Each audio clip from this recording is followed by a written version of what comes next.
Yum. Ah! Stop.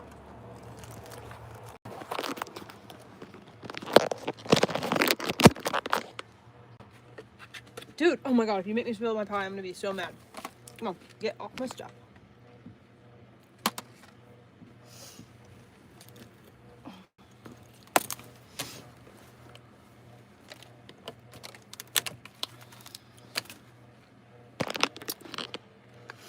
So,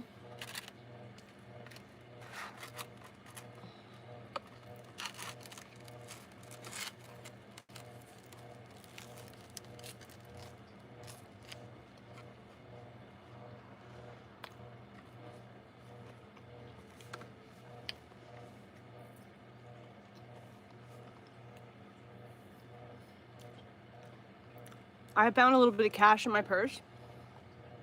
It wasn't very much. And I had this gift certificate that I have forgotten about that I got for Christmas.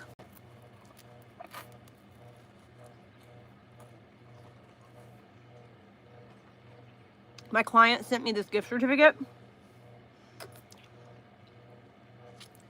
so that I could buy. This is the client who bought crochet stuff from me.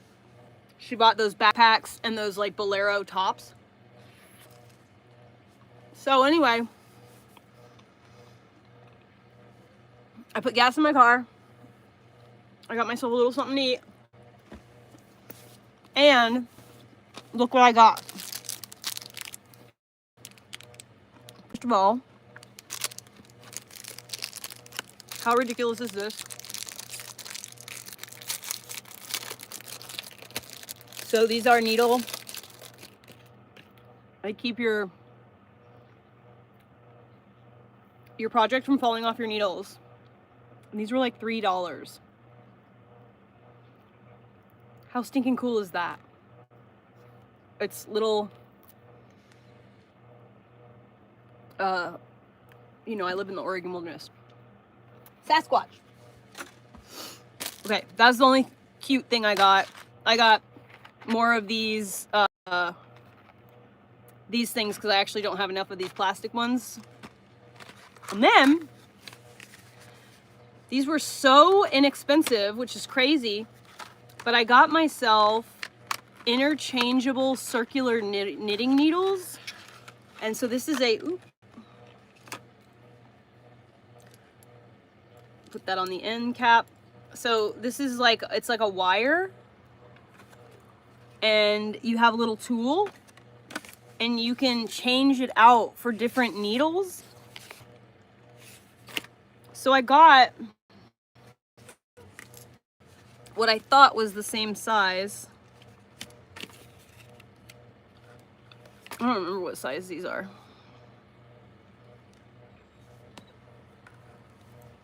I don't think they have writing on them. They don't. I don't remember what size these are, but I figured if I get a 6 and a 4, that's like, you know, those are like cover pretty much anything I'm gonna need to do. And then I got 40 inches and 32 inches because I thought that those are the two sizes that make the most sense. I'm probably gonna be using the most. I can make socks with size 4.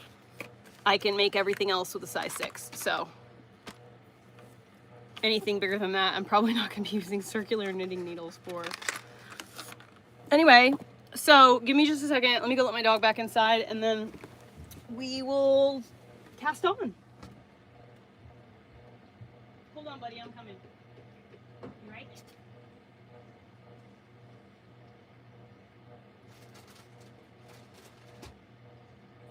Come inside. Inside, come on. Orly. Are you coming?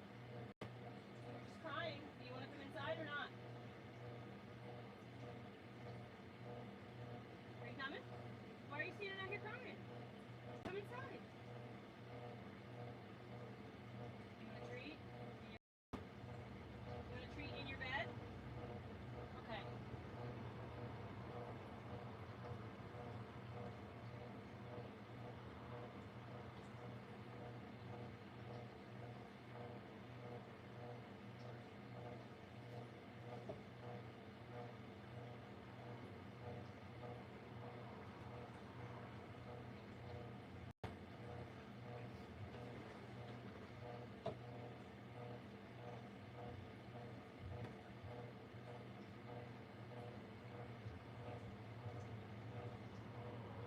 He's a good boy.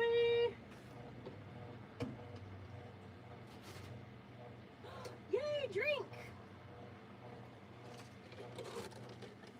Okay. Yeah, it's gonna be terrible.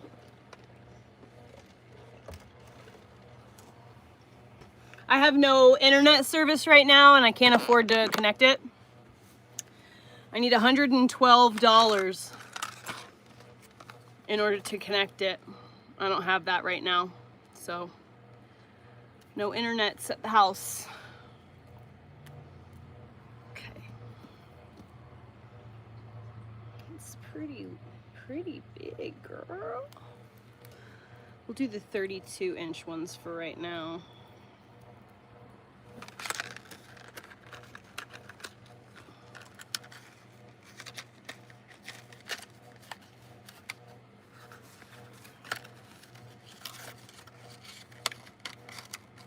Oops. Oh, I got the gut rumble in. I'm gonna have diarrhea, I bet you. I got the cheap food at Burger King instead of like the quality. Well, you know, I didn't get anything good. I just got like the valuest of meals stuff. Okay. So 32 inches seems a bit more, oh, of course this one's gonna be sticky now. 32 inches seems a little bit more reasonable. Yes, okay. All right, so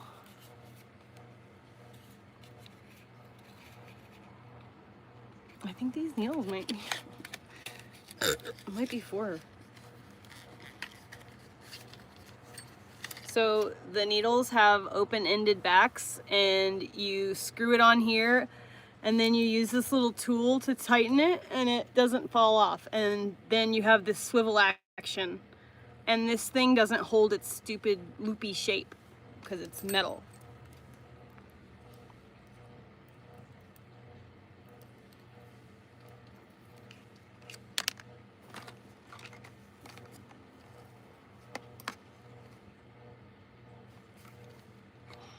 Yeah, this is definitely smaller, so we're gonna go with the 6.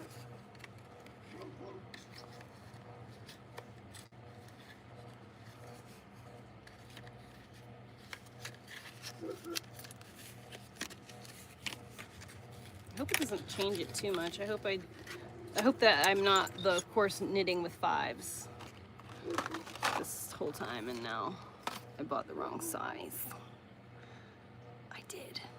I did do that. I totally did do that. So I think it might be better to just, yeah, these are definitely bigger. Oh well.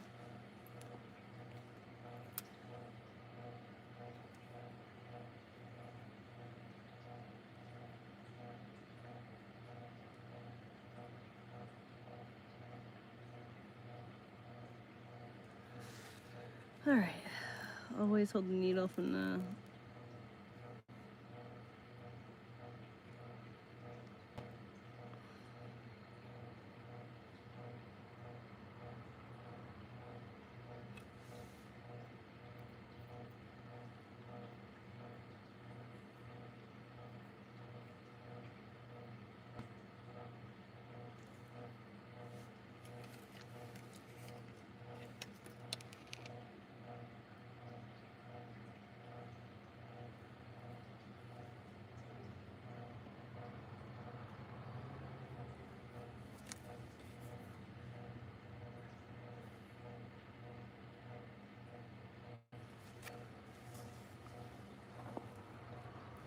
Orly, you can literally come inside anytime you want, babe.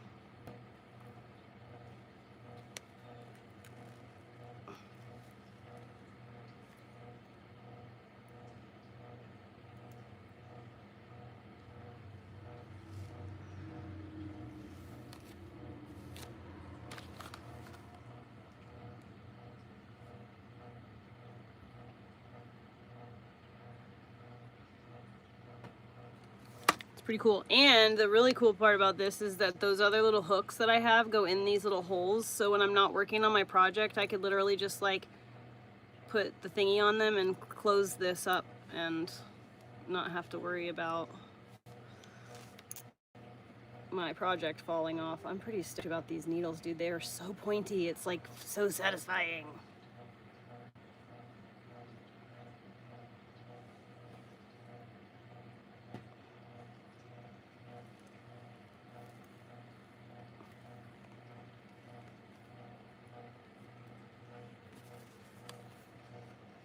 I should put this in here.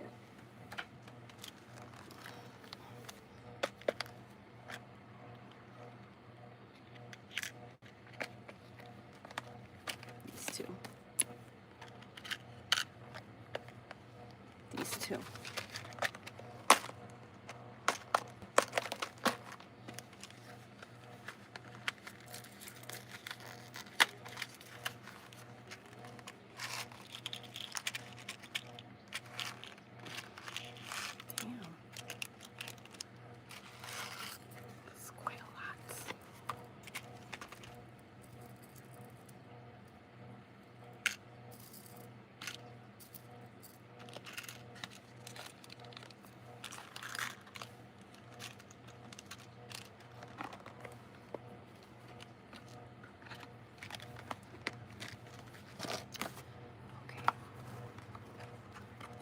Pretty cute, pretty exciting. All right, so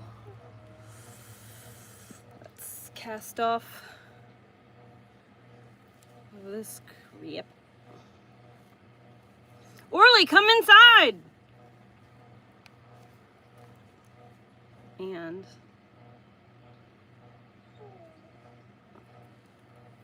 oh, it's not like stuck in one particular shape. I'm like so excited about this. I just don't even know what to think. I need to switch to this one.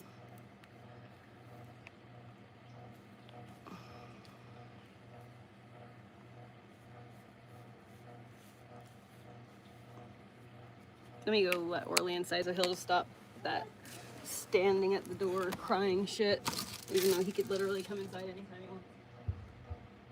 All right, come on, in. Hi. Watch out. Here, wait.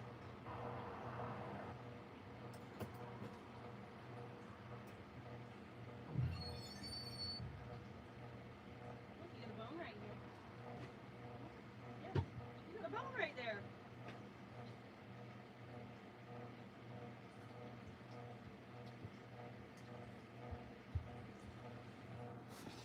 Okay. Oh, the feeling like of anticipation of the tingle that I'm about to get. I'm so excited. Jasmine! Hello. You'll never believe it. I stopped in. I can't believe it.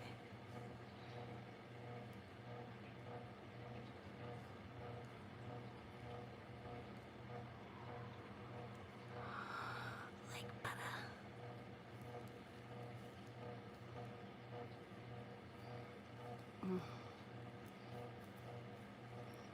It's gonna be a little difficult, I can tell.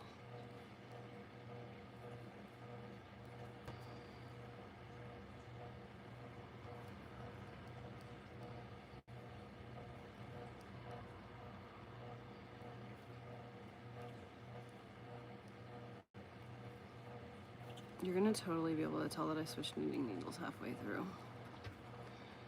Especially as big as these are. You know what I should do? I should make my life easier, huh?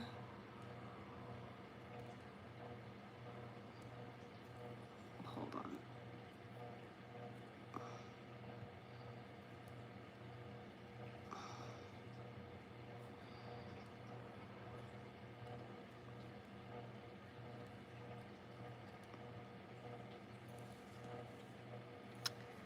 Why wouldn't I just...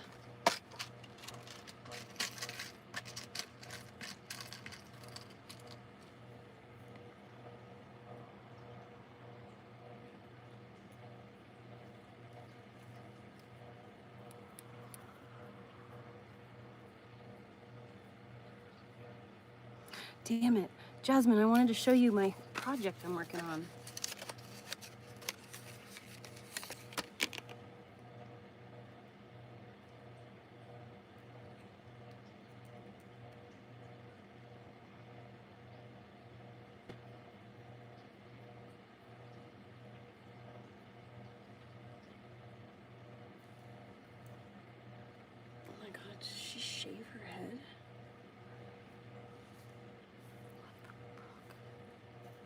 Where's Magic? Come here, boo-boo.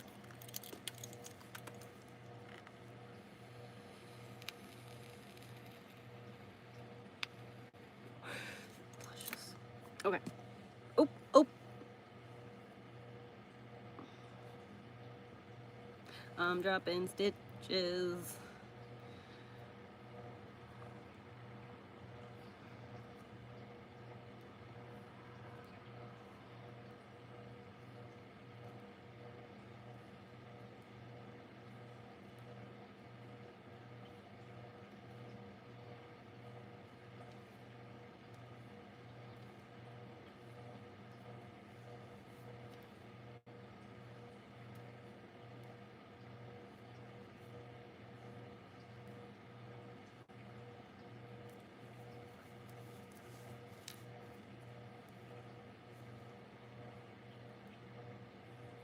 Oh, they're so pointy, dude. I like watch videos of other knitters using these needles, or like needles like this that are so pointy, and I just like get that feeling of wanting to do it myself. That like, ooh, that satisfying sensation.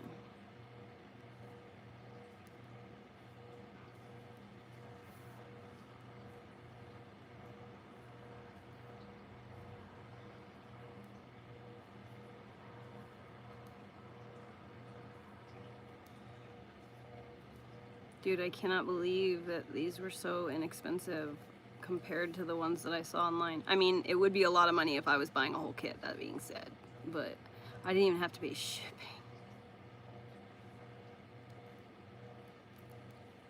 And I got invited to be a part of a knitting club by a group of old ladies.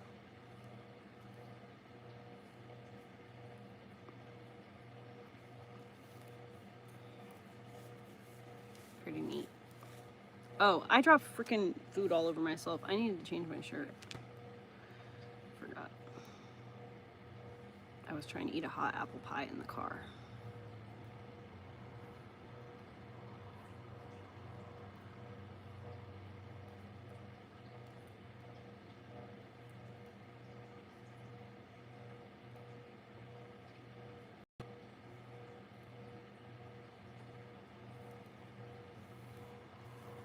So silky smooth.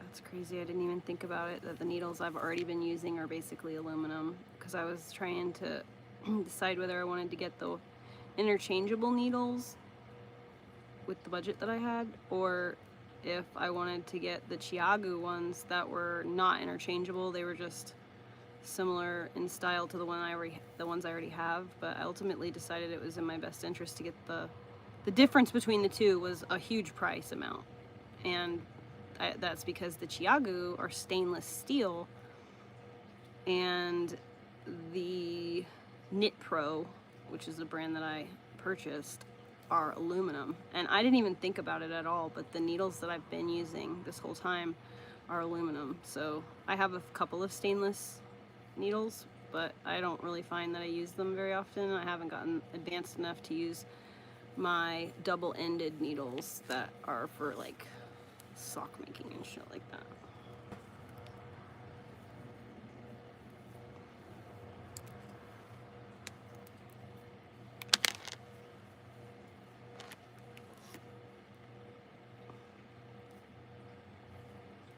I'm so overheating, but I don't want to stop what I'm doing and take my shirt off or open the window, because I'm like, been so excited to do this for weeks.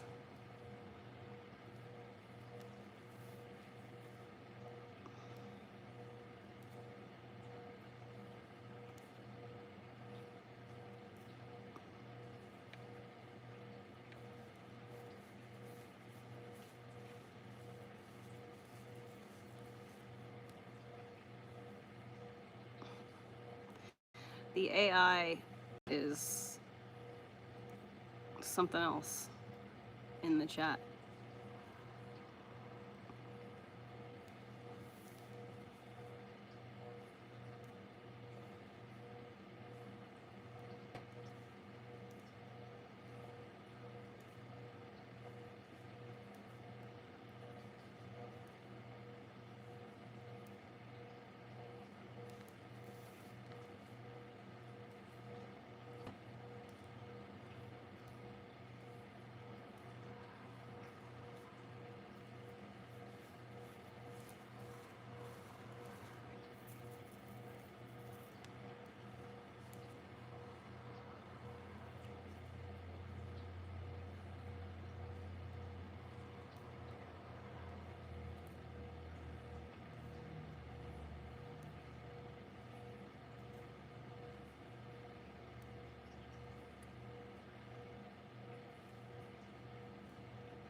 And just like that, the sun has passed over into the mountain, and it will no longer be hot for the rest of the day.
Where'd you go, dude?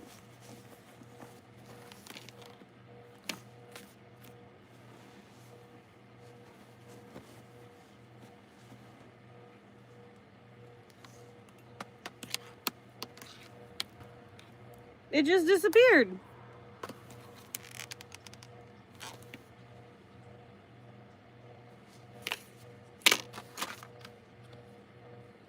It just fucking disappeared.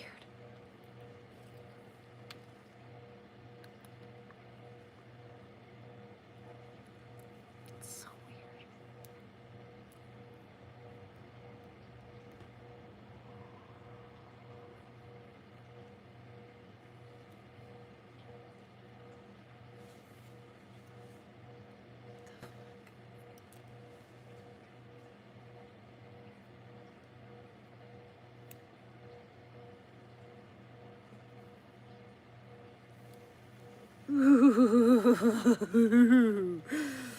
Ooh, that just gave me the tangles.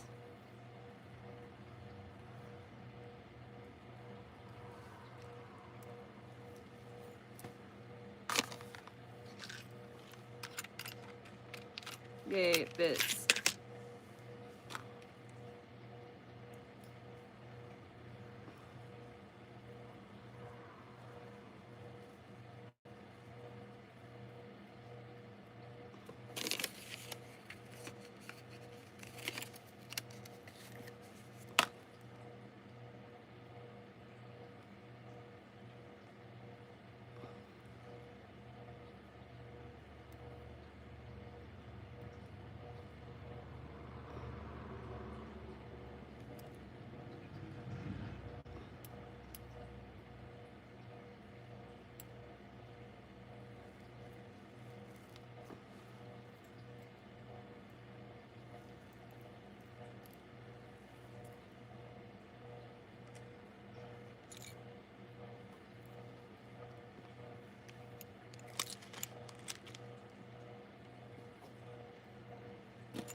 Oh, Lord.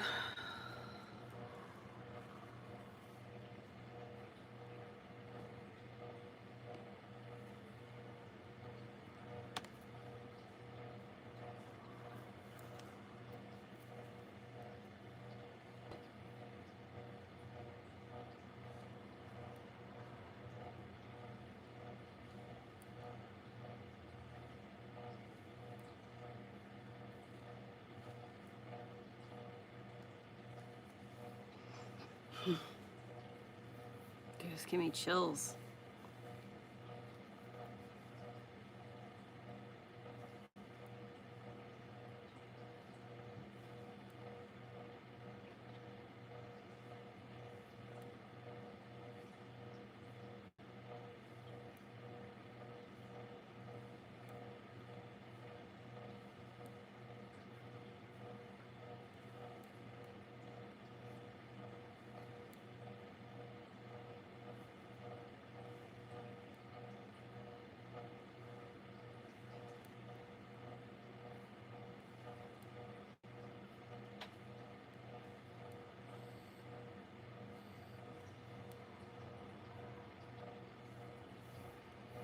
is very nice.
I am making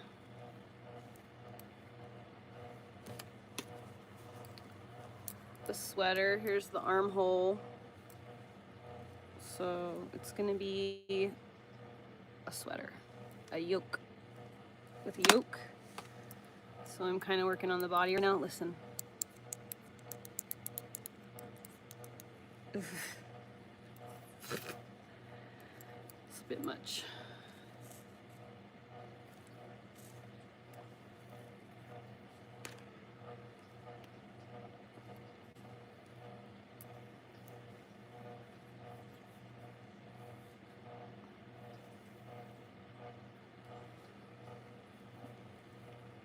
I just got myself these interchangeable knitting needles, so now if something goes wrong I only have to replace the needle part or the cording. And this is also made out of plastic and it bends, and my cat chewed on it, and so now it snags my fabric. Oh, there's my thing that was missing. It snags my fabric, and when I'm trying to, so there's not a smooth, I have to like, So this is my first time ever using, like, I don't want to say expensive because these were not expensive at all, but like a higher quality, cheaper, like, because these are the cheaper of the, you know, the ones that were available. But they're way higher quality than the ones that you get at Walmart, which is what that's what I taught myself to knit on, was those Walmart ones. But it definitely takes a little bit longer to get the job done when you're being, and it's like I'm worried it's gonna destroy my yarn by, you know, chipping little bits out of it all the time. Hola! Que paso, Slim Jim?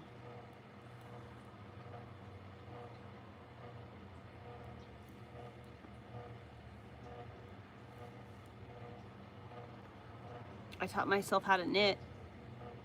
Like, it's been, I think, 3 weeks now since I taught myself how to knit, maybe a little bit more than that. And I made a couple of little practice swatches, I'll say, because I didn't really make a full project, but this is the first full project that I've ever tried to make and actually like kept going. So that's good. So I'm pretty sure this is gonna actually fit me. Actually, I know it's gonna fit me But if it's gonna be, I don't know if it's gonna fit me like perfectly or not. I don't know.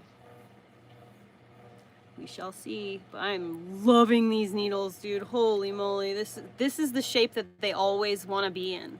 These ones here. Like they're in this like bendy, this shape that they that's what you're always dealing with, is this shape inside. But these don't do that. They're just there. And they don't like do funky weird things because they can twist. They're like 360 swivel is what it's called. I'm just really excited about these damn needles.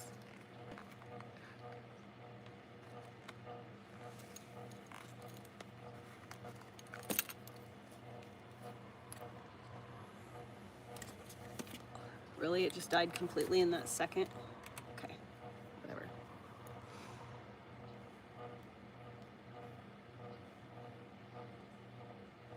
The tips are just so pointy.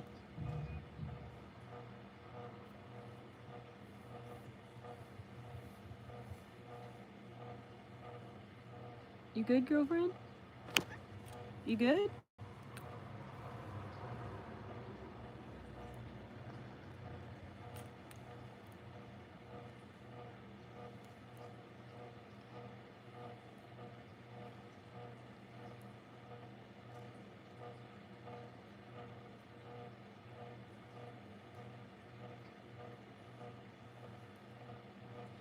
I wish I had the money to buy some of that yarn that I saw. Man, it was so pretty. I saw exactly the exact yarn that I want. By the way, they have it there. It's like a black yarn with like, it's got a twisty like motif to it. Like obviously all yarn is twisted, but I mean, there's a black strand and then a a rainbow strand that are together. So it really just, I don't know, it's really neat looking, and I wanted that for an accent. I want that for an accent for my sweater that I want to make.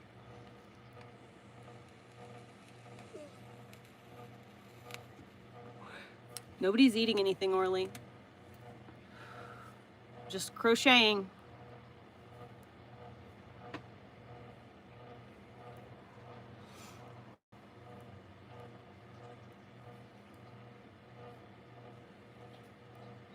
Nobody's eating anything, Orly. We're all just sitting here. Just because the cat thinks that something's going on doesn't mean there is. Oh, fuck.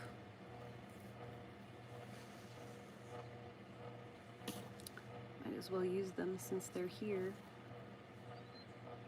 You can go through the top and the bottom of them. Aren't they cool? They're just little Sasquatchies.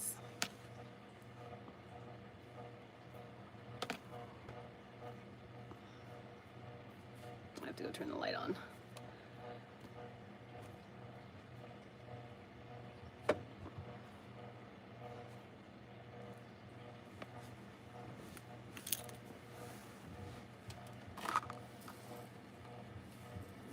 Oh, what's going on? Why is it so shaky? Whoa!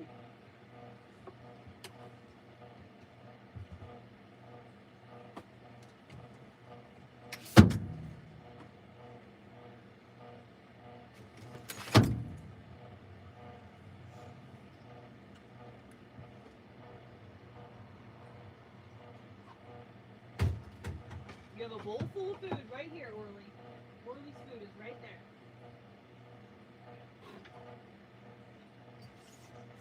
You don't need to be taking anyone else's. Right here. Right there. Get your food.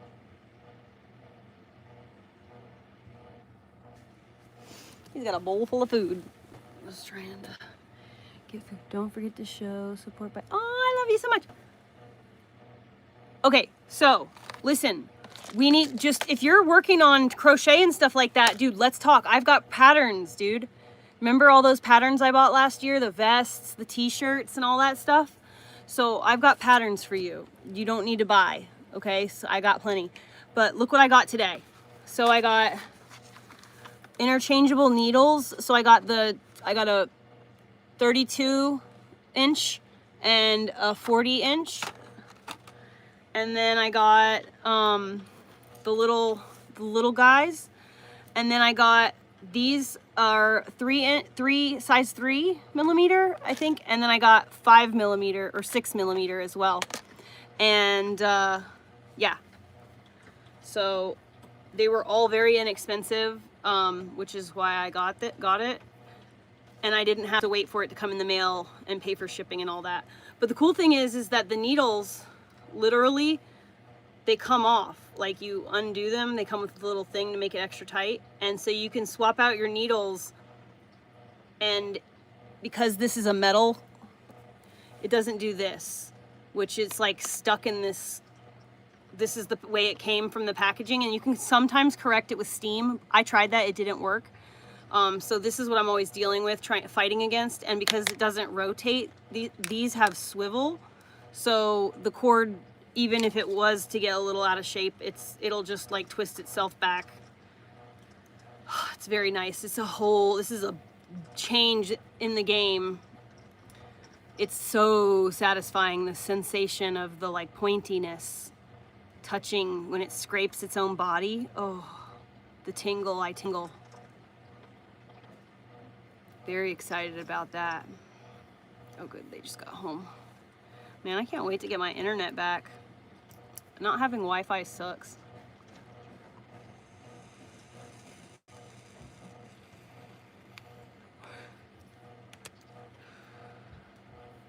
Okay, well, I'm thinking.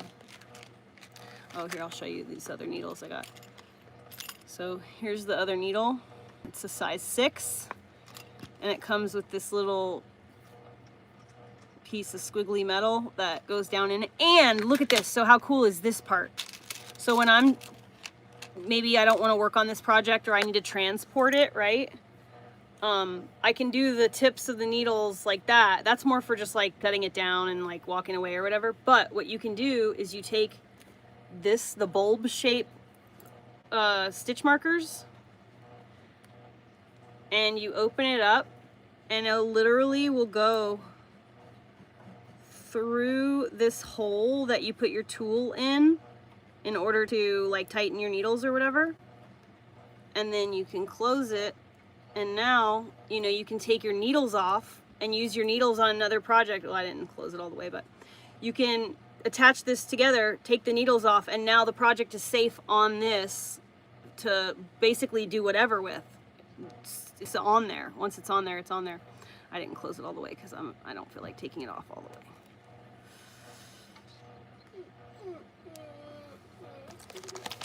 Nobody's eating anything, Orly. Thank you. He laid down. I think he gave up.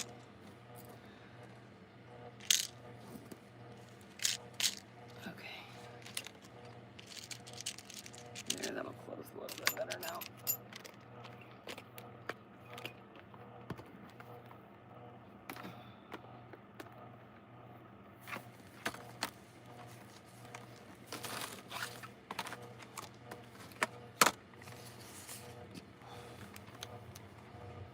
I can't wait to see the stuff that you're crocheting too. Yeah, I have those vests. Dude, I have so much stuff. I have these really cool socks. They're like, just like boot. They go over your socks and they cover your calf. Hold on, let me pull up what I got and you can tell me what you want.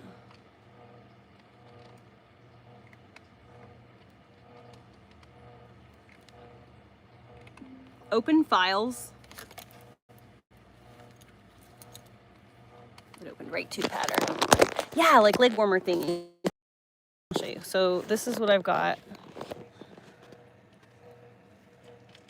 I've got that top. How do you go back? I got that vest. I got that. I think this is a crochet, but it's like an old man fisherman's vest. These are leg warmers, and you just make them as tall as you want. This part wraps around your heel, and then you just make them as high up as you want. That's one set of the leg warmers.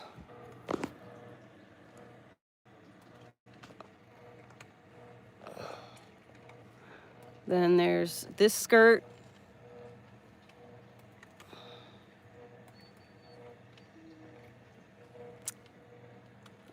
Oh, this is a knitting. This one is crochet, even though it says knit pattern. Oh no, that might be knit. And then this is the vest.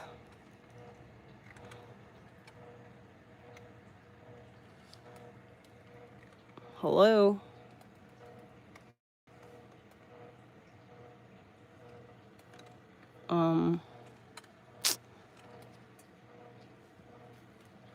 Okay.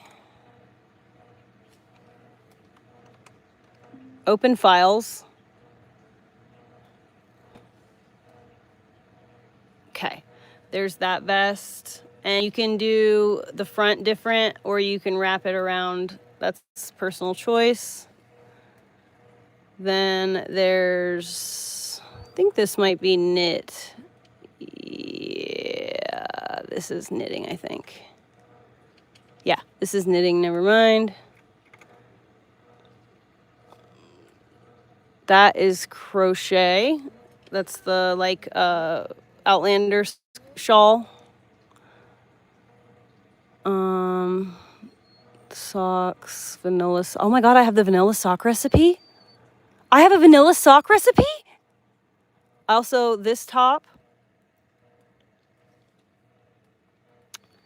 And these are the crochet leg warmers.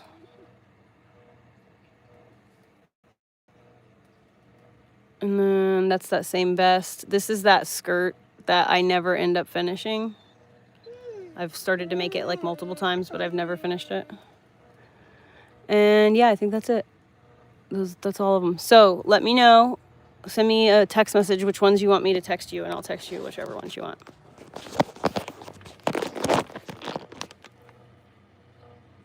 I wonder if I have your... Can you send me a text right now so that I can have you in my... I don't have your contact card saved on my tablet, so it just shows everyone's phone number. So your phone number could be any number of whatever. Just text me right now and I can actually send over the skirt and the tops and the leg warmers. I'll just send over like basically the whole thing. Just don't, you know, I have to say this, don't sell it, you know, and if you make anything and you post it on social media, credit the person who made it or whatever, whoever that is. Okay. Orly! Do you want to go outside? Is that what you're trying to tell me? Copy.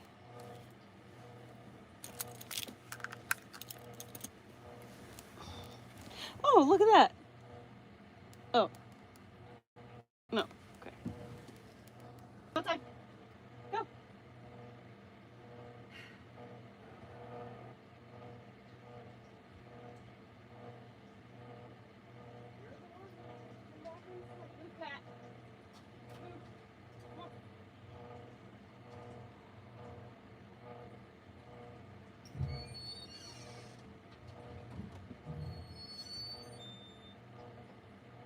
She's so funny. She like ran outside, ran straight to the fence, and started like climbing up the fence.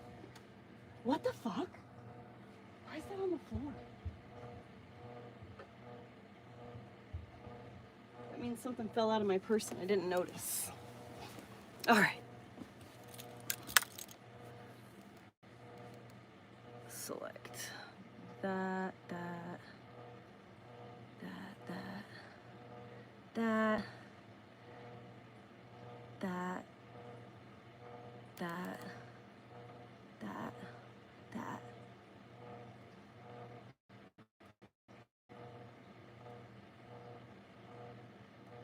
I'm gonna send you two of the same one because one of them's in English and one of them's not. I don't know which one is which, so. Oops. That. that. Nope, not that. That.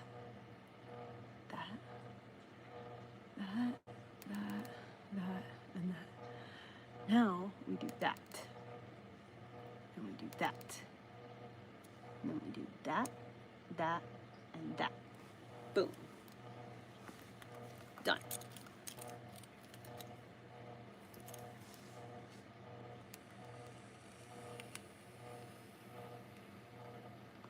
I didn't know I have a fucking vanilla sock recipe, dude. I have the official vanilla sock recipe. I was just looking online for this. And it's just already here on my fucking... Did I buy it? I don't know. I feel like I must have.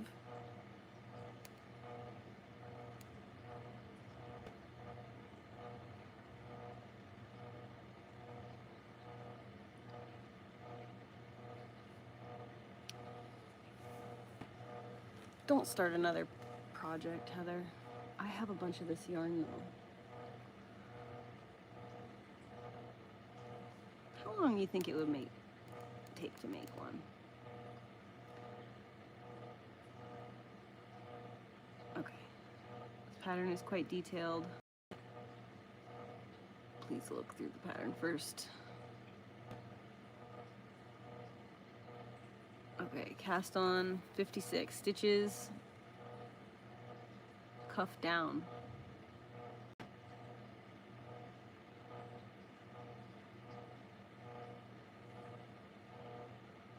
Two at a time. I could do 2 at a time if I could find the other ball of yarn.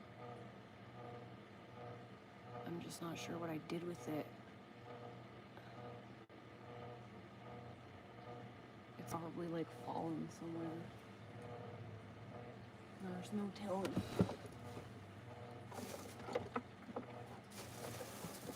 Oh, don't accidentally shoot your hand off there, friend. Okay. We're not going to start a new project right now. We're just going to fantasize about it. I need to get sock yarn. I could make socks out of cotton. I mean,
all right, how do we do German short rows? Let's learn how to do German short rows.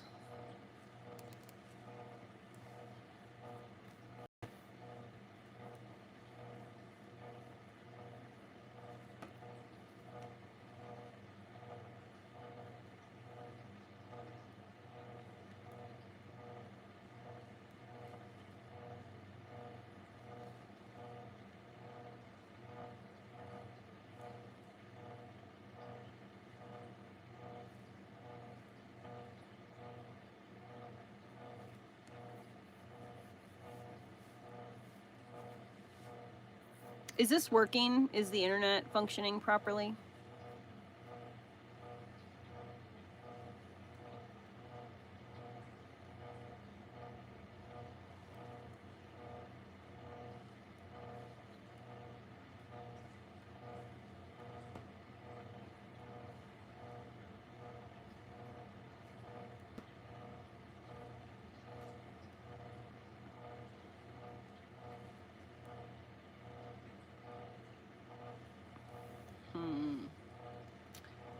working here.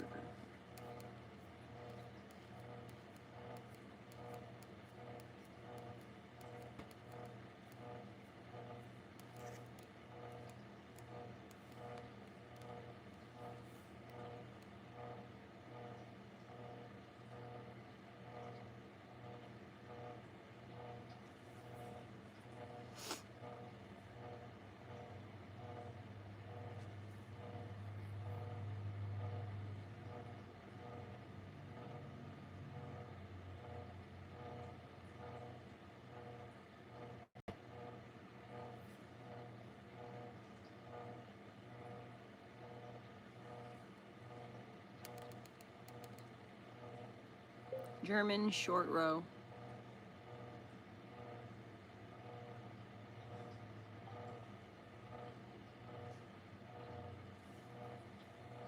How to knit a German short row heel. Hi everyone, my name is Norman. I run the blog nimbleneedles.com, and in this video I want to show you everything you need to know about knitting socks with a German short row heel. Here in Germany we call it a boomerang heel or Bumerangferse to be more precise. It's probably the easiest sock heel of them all and creates a perfect fit for everyone with a slender foot. You don't need to pick up any stitches, you don't need to add a gusset, and there are no complicated calculations involved either. So it's perfect for beginners. And as I'm currently working on these everyday socks in this really rustic, plastic-free organic sock yarn, I thought it would be a nice opportunity to show you this sock heel alternative. So let's dive right into it and knit a German short row heel together.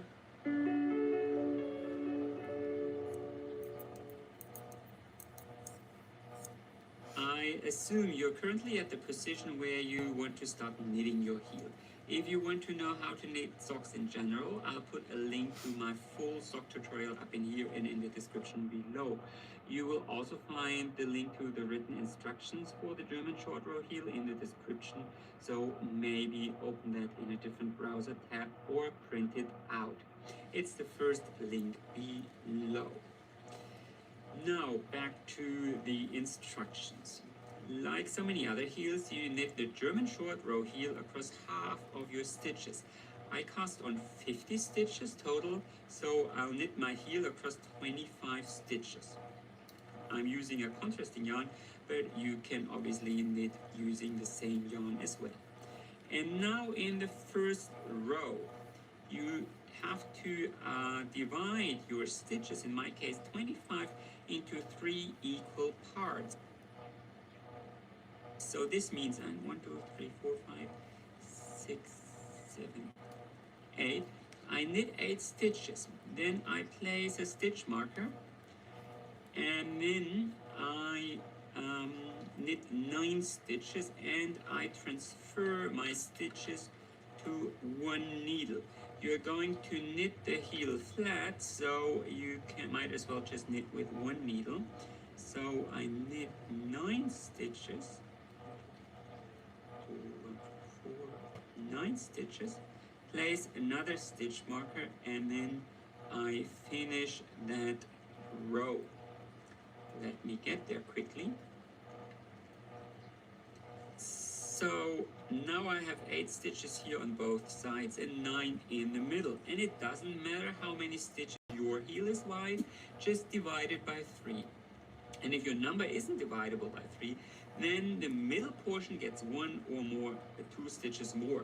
So maybe for you it's 7, 8, 7, or 10, 11, 10, or 11, 11, 11. And I always knit across the first and the second needle, but depending on your pattern, you may consider placing your heel a bit differently. Just pick something where your stitch pattern looks best. This first row was the preparation, and now we have to start with the short rows. So from here, you are not continuing Message failed to send. Round. Instead, you turn the work around and you start knitting into the other direction. And that's what you call short rows. It's really nothing else but stopping mid-round and knitting in the other direction. Now, if you would just continue knitting, or rather purling into that direction, you would eventually create a lot of little gaps and holes here, and you probably don't want this. So you need to employ a special technique. And the German short row method goes like this. So you need to bring the yarn to the front, and then you need to slip that stitch together with the yarn knitwise. And then you need to pull on the working yarn really tightly, so you bring the stitch down and you create two, can you see this? Two little loops here. And this is called a double stitch. And that's already it. I'll do some editing magic to show it to you one more time. You need to bring the yarn to the front. And then you need to slip this stitch together with the yarn knitwise. Slip it knitwise. And then you only need to tuck on the tail really tightly to bring the stitch down, and you create two loops up in here. And this is called a double stitch, or make double stitch in patterns. And that's already it. And while I'm purling across the rest of the stitches, I quickly wanted to remind you that I love shooting these videos, but I need your support. So Okay, but where's the what is the? Even subscribe to my channel. So there's like an increase or a decrease. You need to turn the work around again, and start the next row with a double stitch again. So make sure the yarn is in front, slip it knitwise, and then tuck on the working yarn to create a double stitch, and then simply knit across. So knit across until you reach the double stitch you created before. And here at the end of the row, as you come across that first double stitch, don't knit it, instead turn your work around again. And now start this row with another double stitch. So there should be two double stitches here, and then purl across until you reach the double stitch on the other side. And here on the other side, it's exactly the same.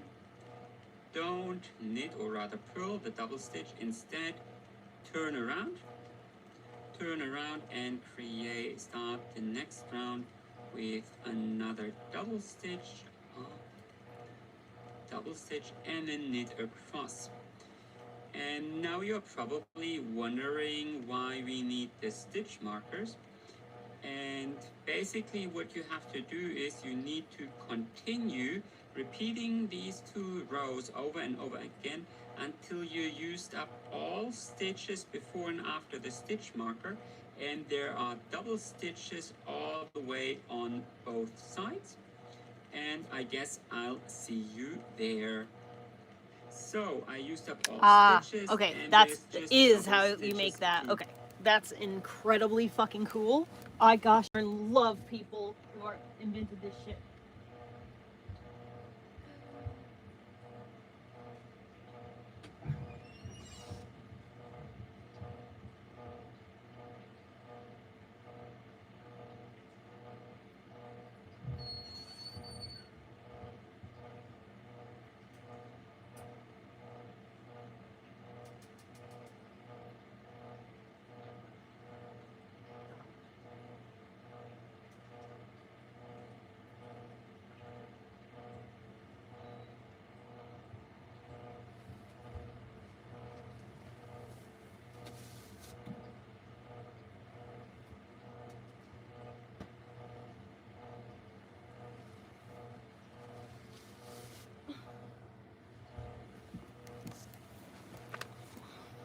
Dude, I cannot believe that. That's so fucking cool. I can't wait to start making socks. Markers. And this is what it looks like. I think that's going to be my thing.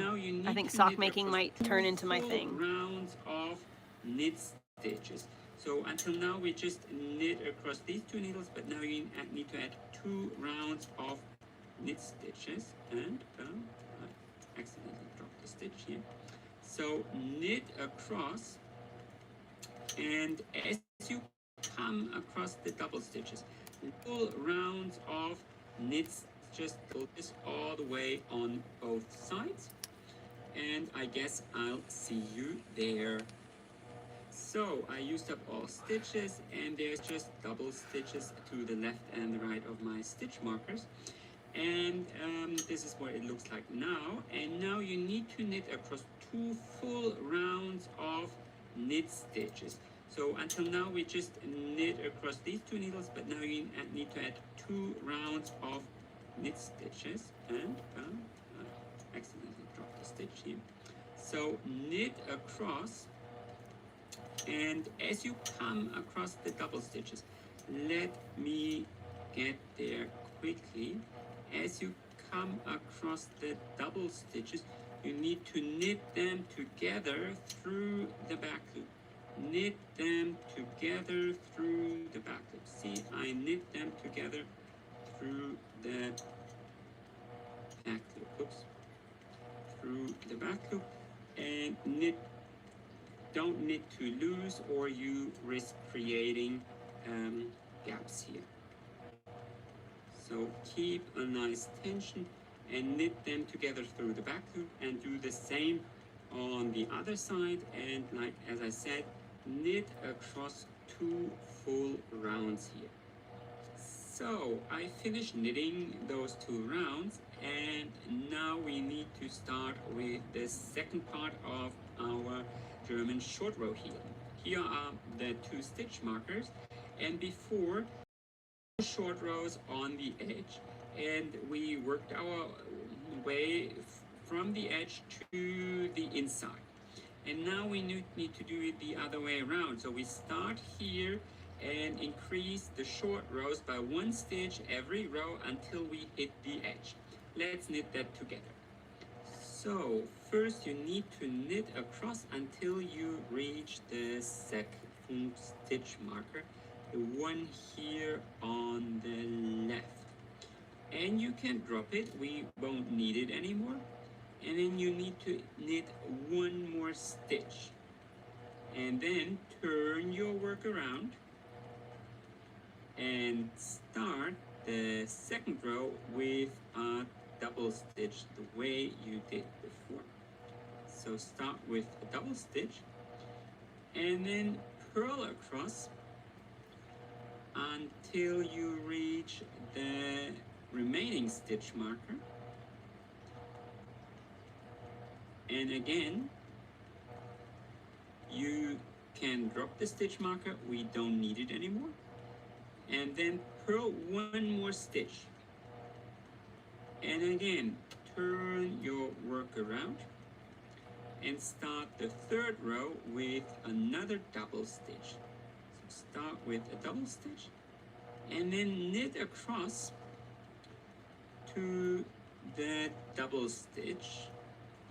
Let me get there, to the double stitch. And now knit that double stitch together through the back loop. So knit it together, knit 1 more stitch, turn around again, and start the 4th row with another double stitch. Start with a double stitch,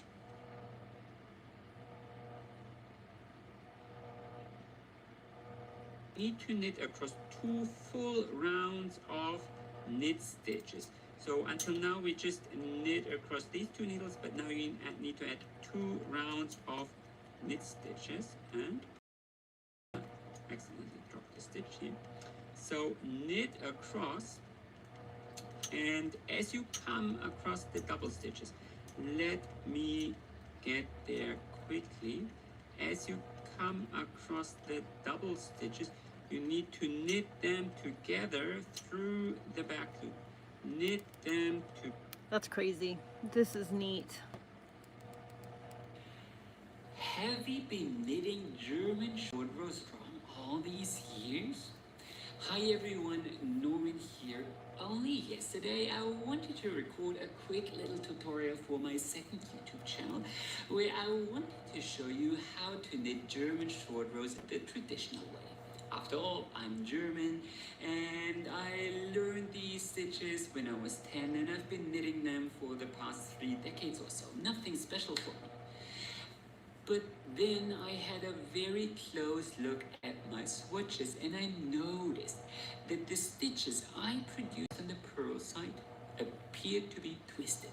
And then I panicked, and I was like, am I teaching you something wrong? Have I been doing this wrong all these years? So I went over a couple of books and checked what other knitters do. And of course, it turned out I am not doing something wrong.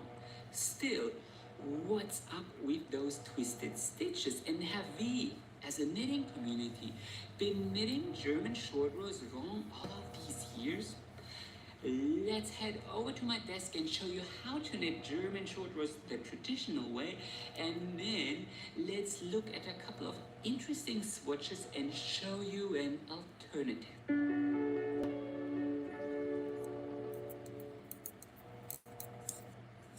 So the standard way to knit German short rows goes like this. So you knit up to the position where you want to place your first double stitch. It should say make double in your pattern or something like this. And then you turn around with yarn held in front, and then you slip that stitch purlwise, so point to point with the yarn in front, and then you pull on the working yarn, pull the stitch all the way down, so you create a double stitch here with 2 little legs. Then you bring the yarn forward again and purl across. That's already it. That's how you create a double stitch, and the whole secret of knitting German short rows. So super simple. You can do the exact same on the other side. So I purl across until I hit the other side here.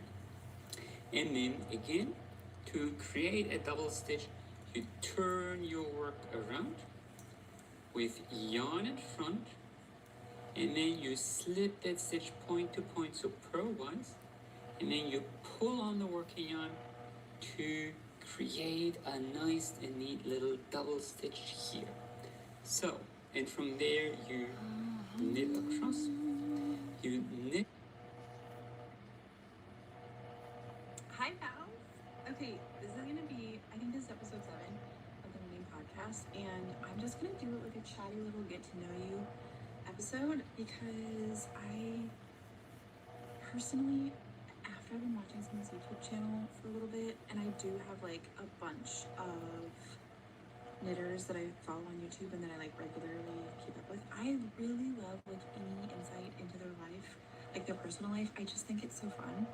So I'm just gonna do like a chatty little get to know you episode while I finish the twisted rib on the bottom of the body of my Baba vest dupe. Okay, I haven't even talked about this here because literally last Tuesday, just on a whim, I decided I was gonna cast on my tailor vest, which as you all know, is the pattern that I'm using for my Baba vest number 75 dupe, okay? And I just decided that I was like, it's starting to get warmer here in California. I'm on the central coast of California. So I just decided like, I'm gonna see if I can knit this in a week. So I only cast on Tuesday night. So I'm giving myself from Wednesday to Wednesday. Right now is Sunday. I've finished both of the armholes, and I'm doing the ribbing on the body. I just have like the center ribbing, like the button band, and to attach the buttons. And I have 3 days still, Monday, Tuesday, Wednesday. So like, I think I'm gonna do it, you guys. And okay, I've been like sharing the progress on Instagram. And I asked in my stories, I was like, this was on Friday, because I take the weekend off of social media. On Friday, before I was off, I asked, like, I did a poll in my stories. I'm like, do you think that I can do this by Wednesday? Because I only had like half of the body done and none of the armholes. And there were like 10, like almost everyone said, yes, like you got this. Some people said maybe. And then there was like 10 or 15 people that said no, like doubtful. And I'm like, well, now I have to do it because people.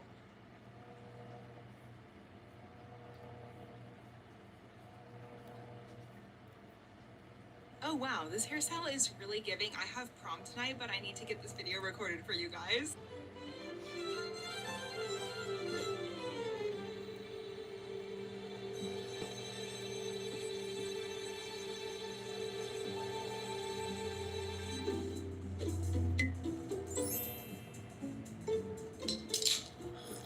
Hello everyone, welcome or welcome back to my channel. If you're new here, my name is Dana, aka Bonnie Nuts here on YouTube, and if you're not new here, welcome back my friend, and welcome to our 2025 wrapped of everything we made this year. This is one of my favorite videos. Last year was my very first one, and I'm so excited to get into everything I made this year. I'm gonna cut the intro here because we have so many pieces to get through. Just gonna start by saying that anything I don't physically have in my possession, There's a lot of editing in this video, my God. And there's plenty for us to look at. So let's just get right into the video. I am, like I said, so excited to go over these things with you. So starting off very weak, we have the Sophie scarf. Now 2025 was also my first full year of knitting, so there's quite a lot of knit and crochet projects sprinkled in between each other. I did my best to put them in order of how I think I made them, so we'll see how we do. But our first piece I know I finished this year was my Sophie scarf. The only reason I say this is a weak start for me is because this is probably my least favorite project I have to show you today, simply because I do not like the way this looks on me. I feel like I look like a flight attendant, or I look kind of just like silly, and it looks out of place on me. That could just be totally in my head, but overall this is a great pattern. It's really nice if you are just getting into knitting and you want something easy and will have like a quick reward time turnaround, because you do get it done pretty fast. I love the color of it. I love the yarn I use. This was a Jody Long, like I'm not actually even sure what it is. I'll put a picture if I remember to, but this is a great project overall. It's just not a great project for me. I've gotten zero wear out of this. This has been put to use more as a purse accessory for me than an actual wearable piece, and so for that reason, not a favorite of mine this year, but of course I did want to mention it. So next we do have a strong piece here, because we have this guy right here, and if you're a regular on my channel, you probably see these in every single video. I have these granny square pillow covers. This I made out of yarn from Zaddy Crafts. I was gifted some yarn from him last year when I won one of the Yarny Awards, and it was really so kind of him to gift his yarn company to a couple of the winners, and these have literally been on my couch since that video. I love them. The yarn has held up so good. They still look completely brand new. I have a set of 2, and I would make these again 100 times over. I loved his yarn. I will link that video if you want to go check it out, but this was such a great project, and for that reason I'm so happy I made these, and I would totally make more pillow covers going forward. So next project we have here is this cardigan. This cardigan is called the Adele cardigan, and it is made in all Jody Long yarn. There's 3 different strands in here, and I believe I knit this. Oh, that's almost the exact same shit I've got on. One of my it's like identical. Large projects with really chunky yarn. It's a little bit shorter. I love this piece.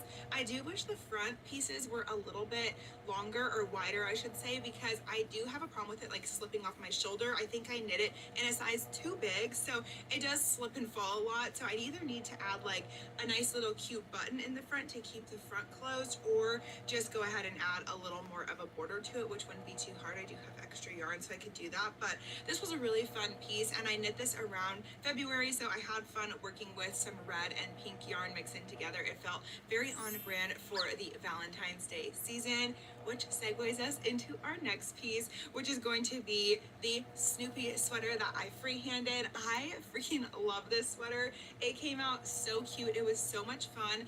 I had seen someone post a pattern on Etsy for it, and when I went to go buy it, it was unavailable, and it might even still be unavailable now. I've never checked since, but I decided to just go ahead and base my design off of hers, because I loved the way she did the stripes. I thought it was such a unique idea, and so we got this piece out of it, which I absolutely love. The most unique thing about this piece for me is I decided to put a Peter Pan collar on it, which is something I had never done before, and I love the result on this. It really reminds me of like a doily that you'd have around your house around Valentine's Day, and so I thought it was the perfect fit for this. It also expanded my idea of what a collar could be on a crochet piece, so I'm really glad I went for that. I think that was a fun design choice, and overall I'm really excited to break this out again in about a month and start wearing it for Valentine's Day. So this was one of my favorites of the year. I think I really really loved the color choice for that. And again, the Peter Pan collar was so fun for that.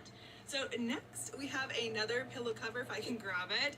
I did go ahead and use some of my scrap yarn up, some of my bulky weight scrap yarn, to make some cherry pie pillow cushions for my dining room table, and I absolutely love these. These have been so much fun. They have been on my chairs ever since that video, and I think we made those in, I want to say March, maybe April at the latest.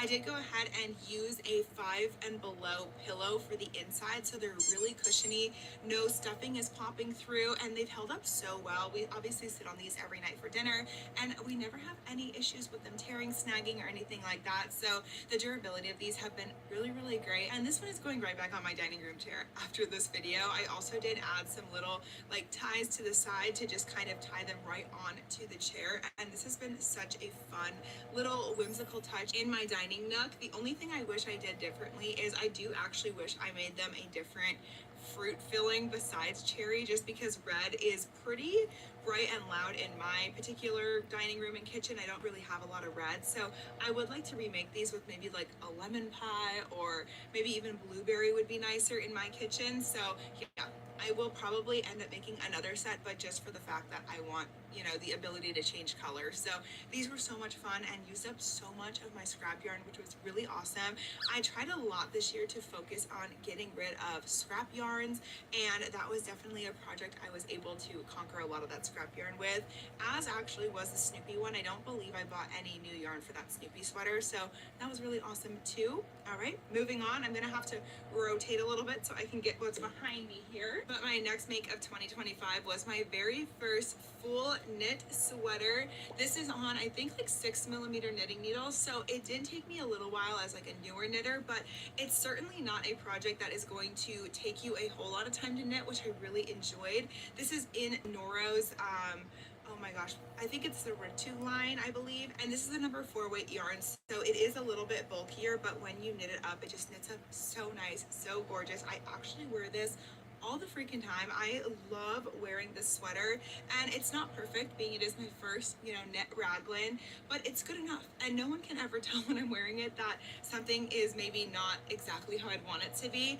I would absolutely re-knit this sweater. In fact, I've already been looking at yarns I could use to knit this pattern again. This is a really good beginner sweater for knitters if you want to start getting into garments. I really love the detail of the high neckline, and you have all of your cuffs are rolled, so the bottom hem is rolled, and then your arms are rolled, and it even does roll at the turtleneck part at the top.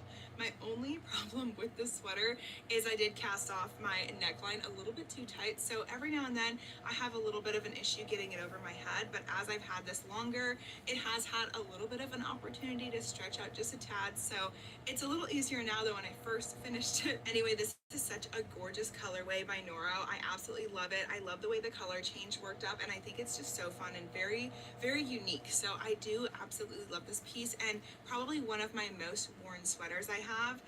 Also, it being wool, I at first thought it might be a little bit itchy, but again, the more I wear it, the more it has really softened up, and it's been such a pleasure. And this was really, honestly, such a treat to work on my needles. So I would absolutely highly recommend that yarn, that pattern. Any projects I actually have a pattern for that I didn't freehand, I'll link below for you. So if you're interested in any of these, you can check them out there. But next up on the list, we had Coachella. I think was probably the next event, and I did not go to Coachella, but I did want to make an outfit for it because I am so inspired every year by all of the outfits people wear to Coachella, and I absolutely plan on doing another one of these videos this year just because it's so much fun, and it really gives you an excuse to make or wear, if you're going, something really wacky that you probably wouldn't wear in your everyday life. So this was the top to my Coachella outfit, and I did end up doing a corset tie side on this, so it was really fun, unique. I've never made anything like this. Obviously, this was a scrap yarn buster project, and this was so fun. The top is actually my least favorite part of the outfit, so I'm gonna just put that aside so I can show you the skirt. I made a maxi scrappy skirt, and this is like everything of my scrappy life dreams. Like, I certainly love this skirt so much. It is so fun. I did make it a little bit too big at the top of the waist, so in order to wear it, I would have to go ahead and put an elastic in it, which is no problem. I should absolutely do that so I can wear it this spring. Even as a low-rise skirt, it has definitely stretched out too much for me to wear just in general. So before I wear it, I will have to do that. But yeah, we added some lovely chains to it. We have some feathers on here somewhere. And it was just such a fun way to be creative. I did freehand this, and this is probably one of my most favorite projects of the year. All the colors made me so happy in it. All the texture changes that happened throughout, and just, you know, changing the stitch whenever I felt like it was so freeing. And I highly recommend, if you have never made a scrappy or like crazy project, you go ahead and do that for yourself, because it's so much fun. And I honestly originally told you guys in the video I was going to try to sell this outfit because I never saw myself wearing it, but someone recommended to me that I wear it with like either a band tee or something like that, and then just wear it with boots. And I got a really cool Harley Davidson t-shirt while I was thrifting one day, and I thought that with this long skirt and a pair of boots would look so freaking cool. So that's a plan for me this summer after I put the elastic waistband in it, and if and when I do that, I will absolutely be showing you guys what that looks like. But this was a really fun make, and you guys really seem to like it, which of course obviously makes it more fun for me when I'm freehanding stuff. So that was a really fun project and very memorable, honestly. Okay, next up we have this. This was from my very first test knit I applied for. I was so scared to do this, but I'm so glad I signed up and got chosen, of course. But this is the Fez Knits, what is it called? Bikini Slipover, I think is the actual name of it. And it is so gorgeous. The front is just obviously a bikini top, and the back, you're not even ready for the back, because the back is my favorite part and why I applied for this. This is what the back looks like with the little bows on it, and it is so beautiful and so gorgeous. I did so many new techniques for myself in this pattern, including intarsia. I did a fold over neckline on it, and it's really fun. I think I did a really good job on this, considering I had never knit any kind of color change or anything like that. That was another reason why I was so nervous to sign up, but I'm really proud of myself for this piece. I finished it like just in the nick of time, thank goodness. But I do have a huge problem styling this piece, and I'm not sure if it's just because it's ugly confidence issue when I put it on, or if it's my color choices. No, it's because it's literally ugly. Brown together this year, and you'll see that a little more later on. But my biggest it's literally a fucking I feel like it looks a t-shirt, a knit shirt with a bikini top in the pattern. It's like a black top with a bikini top. It's like those t-shirts with bikinis spray painted on. It's exactly what it's like, only, and it's tight, so it looks stupid.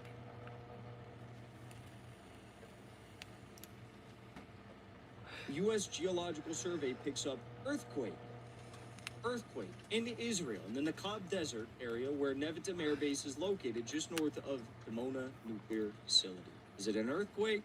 I don't know, you tell me. Do not let any idiots on the internet tell you like, oh, Iran actually scared the United States and they backed off, now there's not going to be a war. The assessment in Israel is that the U.S. President Trump has only postponed his plan to strike Iran, not canceled it indefinitely. A few nights ago, it was actually the very moment that I was interviewing Nicolas Maduro's son, Nicolas Maduro Jr. It looked like the Iran war was about to tip off. It was a crazy night. Iran had fighter jets up in the air. They were airborne. They had MiGs that they scrambled, MiG-29s, I believe. The Al-Udeid Air Base in Qatar, the U.S. Air Base, was evacuated. There was like essential and non-essential personnel that was evacuated. We had even reports that Israeli fighter jets were airborne and were over southern Syria. All right? So you had all this happen, and then everyone assumed that the war was about to break out. There was, fighter jet air refueling planes that were sent to the region. The USS Abraham Lincoln was deployed from the South China Sea to the, to the Mediterranean. And you had all the, obviously it's not there yet, it's going to take a week. You had all this happen, and then no one pulled the trigger, all right? No one pulled the trigger. The Iranians didn't, the Israelis didn't, the U.S. didn't. Now, this obviously comes on the back of massive, well, not massive, but, thousands of people at the least, Mossad rioters, killing a bunch of people, killing Iranian security officials, besieged workers. Iran announced that they arrested 3,000 armed rioters in the last few days, and the manhunt is still ongoing. We've covered this in extensive detail. We also saw today that Iran announced the seizure of 60,000 smuggled weapons destined for Tehran to cause urban clashes. So this was a very big operation. Jeffrey Sachs explains what the plan is here. This is a well-known playbook. We're watching a regime underway. The goal is to oust another government. This is absolutely war of a particular kind that the CIA and Mossad have used repeatedly over many decades. So the playbook is...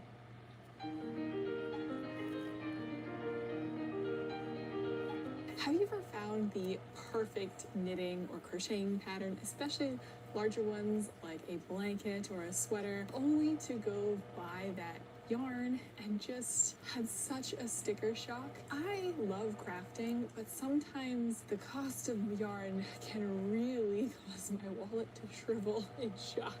Which is why today we're going to go over how to unravel thrifted sweaters so that you can reuse the yarn at a much more cost-effective price than what you can sometimes find when buying a whole sweater's worth of yarn. Don't get me wrong, I love supporting independent dyers and yarn creators, but sometimes I just want to knit a lot of sweaters without spending hundreds of dollars. The sweater we're going to be unraveling today is this one from, I believe, American Eagle. That's the exact same sweater that I have, except for mine is camel colored. Silk blend. And I'm going to chat about some important aspects of unraveling sweaters if this is something that you want to do for I've been yourself. debating on whether to unravel it for so long. At the thrift store, and I find silk sweaters, cashmere sweaters, wool sweaters at those prices where I live. I'm specifically going to be talking about unraveling commercially made sweaters for this. The first thing that you're going to want to do is look at the seams. If the seams have some sort of overcast edge or some sort of edge that looks like it was sewn, that is not going to work because it means that the yarn was cut and you're just going to have a long string of yarn per row of your sweater. And I guess unless you have the time and patience to splice all of those ends together, you're not going to come away with usable yarn. What you're looking for is a chain stitch that is holding the panels of your sweater together. I'll show you a little bit of a close-up of what this looks like, and you can see exactly what the chain stitch is. One side will almost blend into the knitting, hard to see. You know that your yarn is going to be untacked for each panel. You're going to be separating your sweater into panels to unravel. Before we get to unraveling though, a really important note, especially for those of us who have maybe rather large wool collections or antique knitting collections like I do, you don't want to accidentally potentially bring something into your house from the thrift store that could eat through the rest of your wool. So the first thing that I do when I take a collection of new thrifted sweaters home is I moth-proof them. So it'll be one of two ways. The way that I prefer to do it is with the oven. I'll turn the oven to 170 degrees Fahrenheit, which is this many degrees Celsius, and I'll put the wool sweaters in there for about 40 minutes. You want to make sure that there is good distance between the sweaters, but you don't really want the sweaters touching the sides of the oven because I have chars on my sweaters, unfortunately. So just be aware and be cautious of that. If they can't go into the oven, like they're a large percentage made out of plastic, I don't prefer to buy acrylic sweaters or majority acrylic sweaters, but sometimes they are just too cute and I want the yarn too much and I'll put them in the freezer for 3 days. After that, I'm pretty sure that they are safe to go with the rest of my yarn collection, and now we can get to the unraveling. So let's start by unraveling the first of our panels. Pick up the sweater you're planning to unravel and the seam ripper, and let's meet at the craft table. Now, this sweater is ready to be unraveled, and the first thing that I like to do is turn it inside out to have better access to all of the seams that I'm going to be working on. So we're going to first split the sweater into all of its panels. Usually there's a front, a back, and one for each sleeve.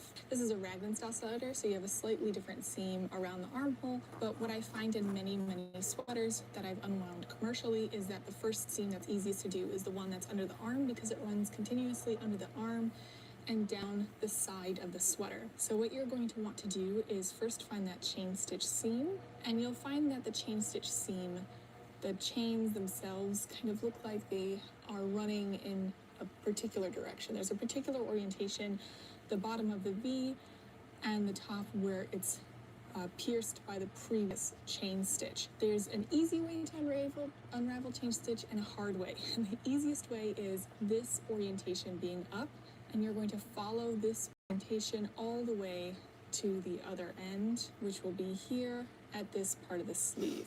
Sometimes I won't unravel at the cuff because the cuffs tend to be a little bit difficult, so I'll leave that for later, and I'll skip to past where the ribbing is, and I'll start unraveling here. So you can see you want to unravel where your chains look like this, not on the other end.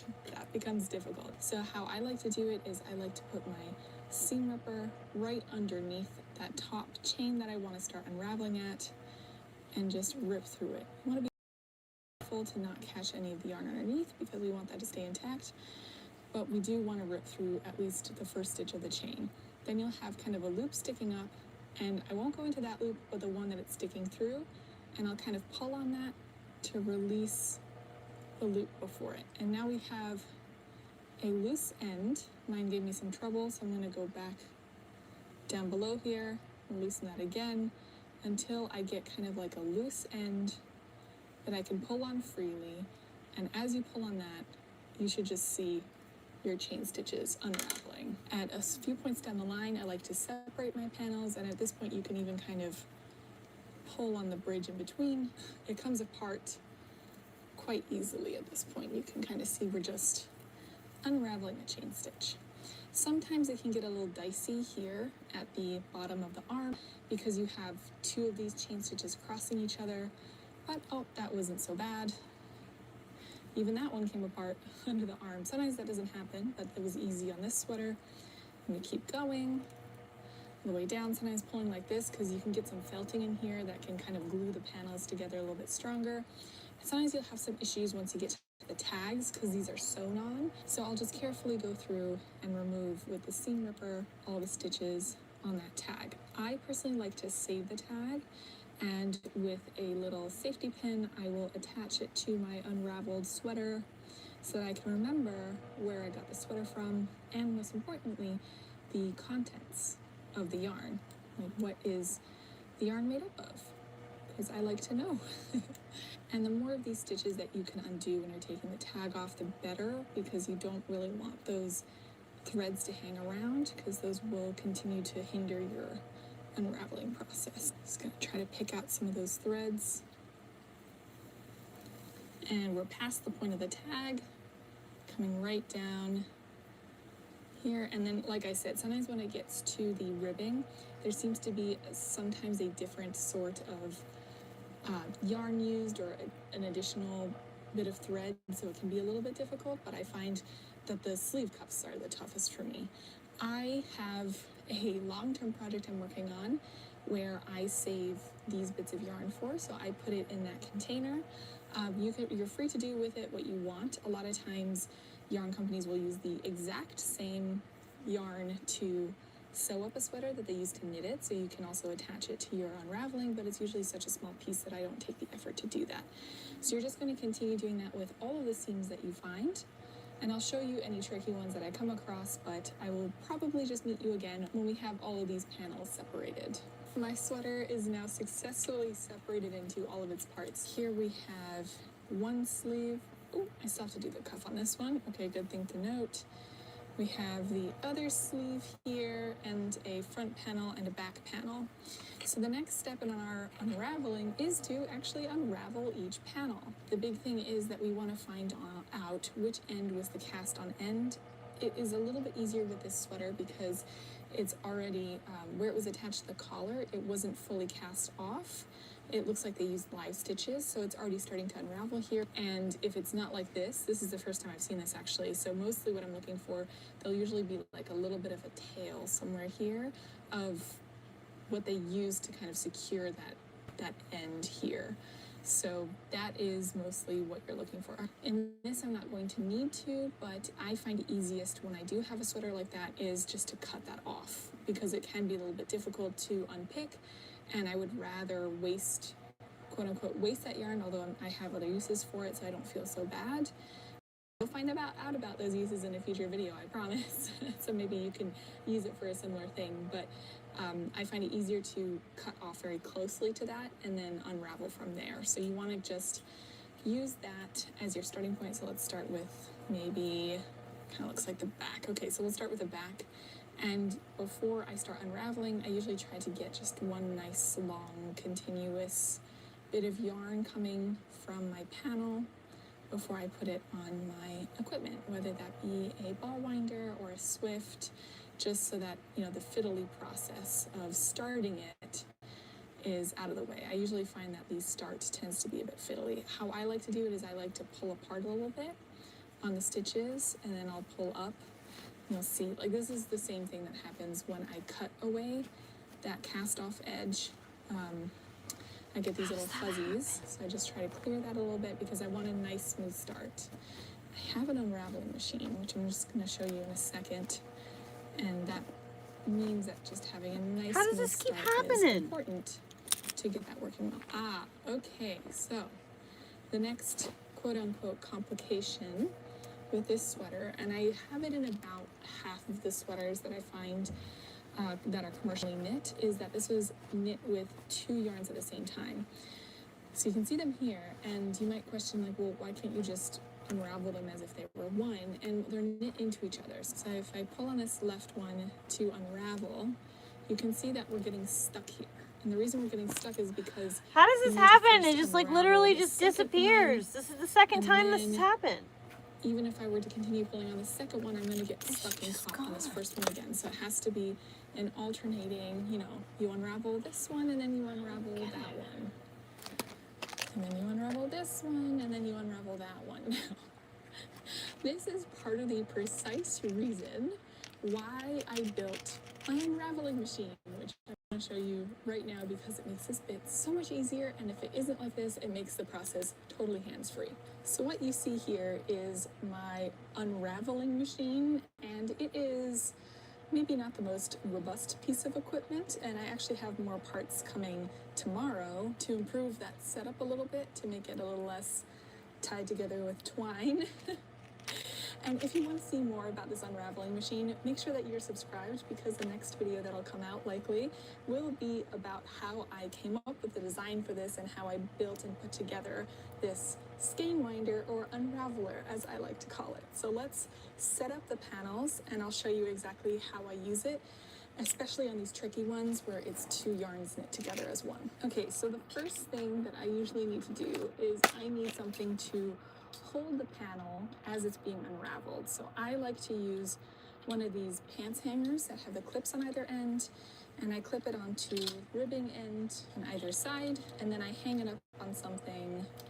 For me, it's my blinds, and that kind of holds the panel while I unravel it. So it hangs up there on my patio window, on the hanger, on the blinds. And then I have my hands free to unravel from the bottom right here. So what I'm going to do now is I'm going to set up one of these strands to go through my unraveler. Now that I've fed the one strand of yarn through my unraveler, the other one I'm going to put through a ball winder. So I'm going to set this up next to my unraveler on my desk and feed the other strand through that. I'm a little concerned about the quality of this wool. The sweater seems to be a little bit felted, so I'm worried that my unraveler has a little too much torque and is going to rip the yarn, but we'll see how this works, hopefully. Cross your fingers for me. All right, now the second strand of yarn is set up. This is not going to be a fully automated process. I was hoping with my unraveler this could be fully automated, and I might be able to make it so in the future. I have some more design ideas that I'll discuss, but I do have to sit here, so the unwinder is going to take care of one of the threads, and I'm going to have to do the other one manually by hand with the unwinder. However, it's still so much easier if the winder can handle one than if I have to handle both, because I just don't have enough hands for that. If you're doing this at home without the extra unwinder, it is possible, it's just a bit tedious. It's hard to tell, at least I haven't been able to tell in a store when the sweater's made with 1 yarn versus 2 interknit like this.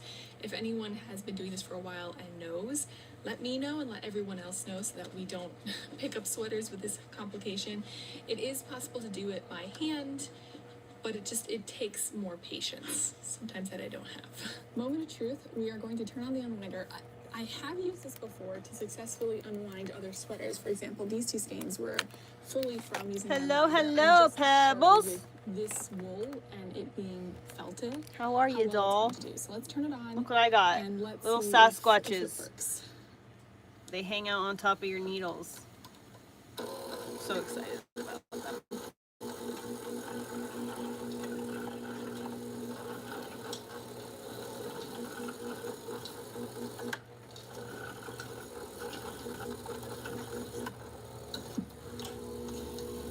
That might have been a little hard for you to see. It does work. I'm just not keeping up very well with my manual ball winding, so the yarn broke.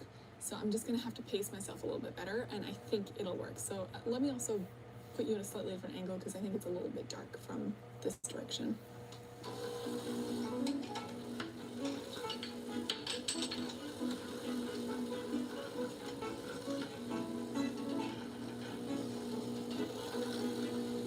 If I didn't have my unwinding machine, I don't think I would have continued trying to unravel this sweater. It was a very felted, so instead of doing it continuously, I would unravel by hand for a bit and then wind up both at the same time.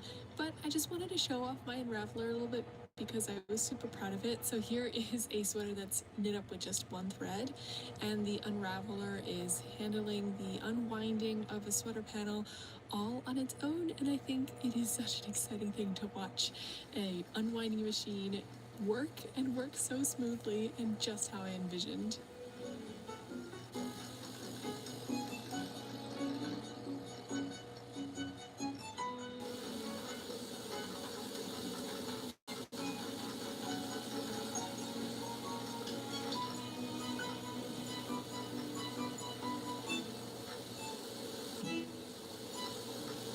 Okay, so we have unwound the sweater panels. I'm actually still working on them, but I wanted to kind of let you know what happens next while I'm working through the rest of them. But you'll have unwound them and found them to look almost kind of like ramen noodles. There's a lot of memory in the yarn for the stitches that it used to be in on the sweater it was in before.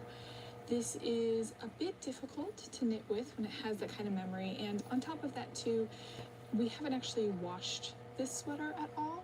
So what I like to do now is put it through a washing cycle. First, I will put it through some cold water and a gentle detergent. A lot of times I'll just use my laundry detergent, and you don't want to, especially if it's real wool, you don't want to like agitate it. You just kind of want to squeeze it around and swish it around, and sometimes I let it soak in there. After it's soaked in there for a good amount of time, I will rinse it off in cold water. Again, you want to minimize agitation. You really want to avoid felting your yarn. That would be really sad. If the yarn has wool content in it, I will like to do a last rinse with a diluted vinegar solution. Wool really likes vinegar, and it is another like deodorizing. After that last step, I will wring the yarn out and hang it up to dry. I like to use hangers on my shower rod, and I usually let that dry at least overnight. You want it to be fully dry before you start using the yarn. And I guess at this point we have a few options. You can either use the yarn right away as it is, or we have a few other things to talk about that you can do and that I like to do. This is what the yarn now looks like after a wash. It still has a little bit of that stitch memory in it, but it is a lot less pronounced than it is before. And I'm just knitting up a swatch so that you can see that this yarn is perfectly usable in its current state. And this is what a knit up swatch of my new yarn would look like. I think it looks great, but I actually unwound this sweater with a very specific use case, and that was to use it at a higher gauge. So I need a thicker yarn, and you saw that in the second gauge swatch, and so I'm actually going to be applying it together with some other unraveled sweaters that I have to get it up to the gauge that I need to and make the yarn thickness that I need to. In order to apply sweater yarn though, you have to run it through the spinning machine twice. First in a Z or S twist to give it that energy back, and then you apply it in the opposite direction. So here is all of my sweater yarn unraveled. These are most of the petals together except for the one that I've already applied, and I absolutely love the kind of tweed look of this sweater yarn. It is going to be absolutely perfect for my use case. I spun it together and plied it together with slightly warmer beige tones, which you can see is the start of the cardigan that I'm working on down below. Feel free to subscribe if you want to know what exactly I'm knitting, because I will be talking about that very, very soon. But yeah, this is how you unravel a sweater and turn it back into yarn that you can reuse for your own purposes. Please let me know if you start unraveling sweaters. I want to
The Americans are at it again. This is a Minnesota salad. They've managed to get a Snickers into a salad.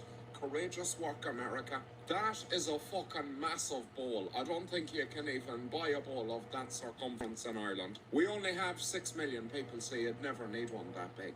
This lady seems lovely, by the way. She seems very happy, and I would be too if this fell under my definition of a salad. She's mixing up the jello.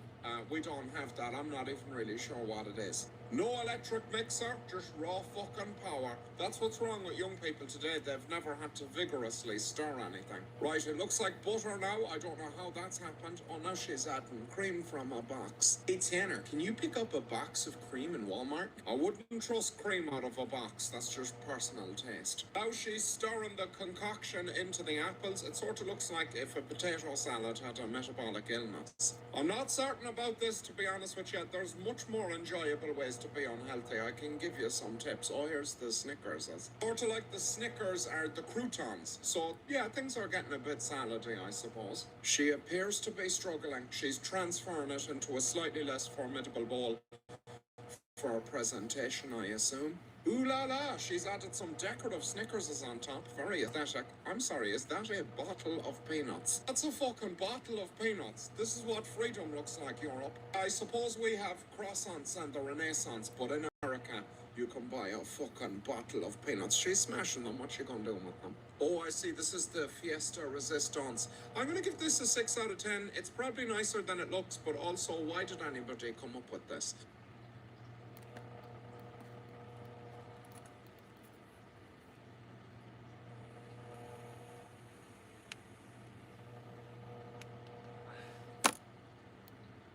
Was the night post-festivities, and all through the keep, something wretched awaited, keeping me from my sleep. After all of the presents had been awarded, their wrappings lay strewn about, completely discarded, their purpose fulfilled, leaving them to rot and fill up my bin? No, I think not. I shan't allow any cardboard to go to waste, so I thought up a conjuration to use some in haste. A spellcraft that required mostly free materials. After all, January is lean for most individuals, so why not turn wretches destined for the crusher into something of use inspired by Gothic architecture?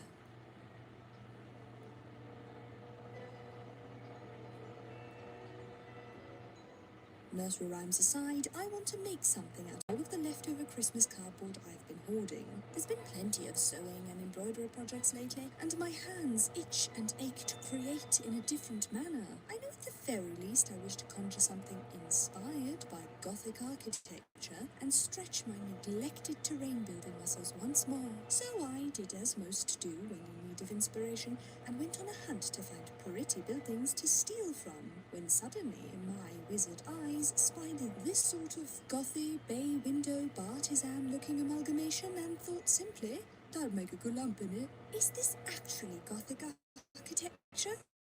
I don't fully know, but that's to stop me from painting it dark colours and pretending that it is. This is one of my favorite YouTube channels. Thank you, Violet! I began Look, by breaking down all the shapes I got and new names needles used today. on these two images. I wouldn't I say got it's a simple interchangeable process. needles. I'm not the sort of person who understands how to make a 3D shape from a flat blueprint at a glance, or several, so it's usually much easier for me to get my hands on something and manipulate it physically. But since there's plenty of repeating bits and funny little details to keep track of, especially on the walls, I have to make a digital pattern first. The flat bits are easy enough to work out, but I make sure to spend quite some time figuring out how the roof and funny little lower triangle part should be assembled. After all, it would be absolutely tragic if I spent unnecessary effort cutting and assembling. So there's the all roof armholes bits already only. done. Or work And I've been properly working at on the all. body.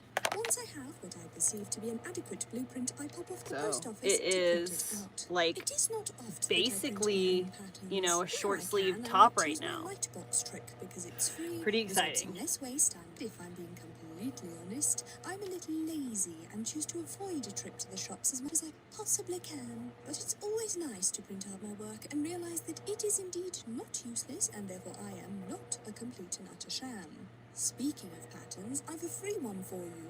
I made this journal cover over the holidays inspired by 100 others you may have already seen, and thought it might be nice to offer it all to you in case you wanted to make your own for the new year. It's a standard A5 size, and I filled it with these rather inexpensive notebooks because my unhinged scrawlings are far too chaotic for pretty paper. I had over from previous projects, but you could make yours in a fancy stiffened fabric, cardboard, or some scrappy quilting. Let your dreams guide you, my sweetings. Anywho, that's on my Patreon for free. And while you're still here, I'd like to take a moment to thank those wonderful and talented folks who continue to support the channel. I remain shocked I'll put all my each patterns day on that my people as Patreon. talented as these are willing to sign up to receive patterns and project updates from me, of all people. Thank you, dear council.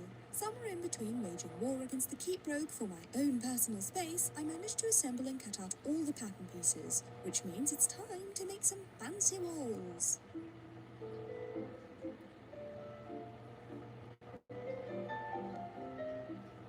Before I can get stuck in, my walls must get cut out. So I choose a box to butcher and flatten it out against ye old pot-marked cutting mat. Placing the wall panels against the cardboard, I can trace and then chop out the required rectangles. I then glue the pattern piece to my liberated cardboard wall and use my trusty X-Acto to extracto the window shapes. Why did I not just glue the paper to the cardboard and cut it out from there to start? Well, yes, that would have been a great idea. Did you hear that, past me? That would have been a great idea. Some may even say the most logical order of operations, perhaps.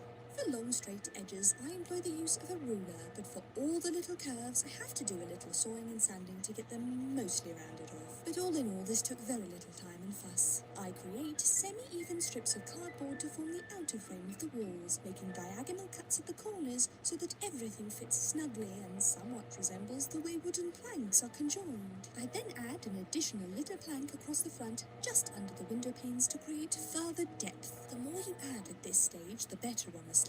It'll be far harder to do when everything's all attached. Now, there are plenty of little details in this design that I am simply not willing to cut out, so I shall have to sculpt them in.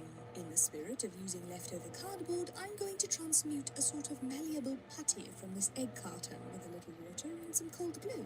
I simply rip up the carton into shreds, soak them in water for however long my fickle patience can handle, squeeze all the water out until I'm left with a pulpy, damp ball that does its best to hold a shape, and then mix in a very generous quantity of glue until I can form wee little sausages of putty that don't immediately fall apart. Said sausages can then be placed neatly along the lines of my pattern with aid from a little more glue to form my design. A process that you'll see here in this montage because writing a script is hard, and sometimes I don't really know what to say.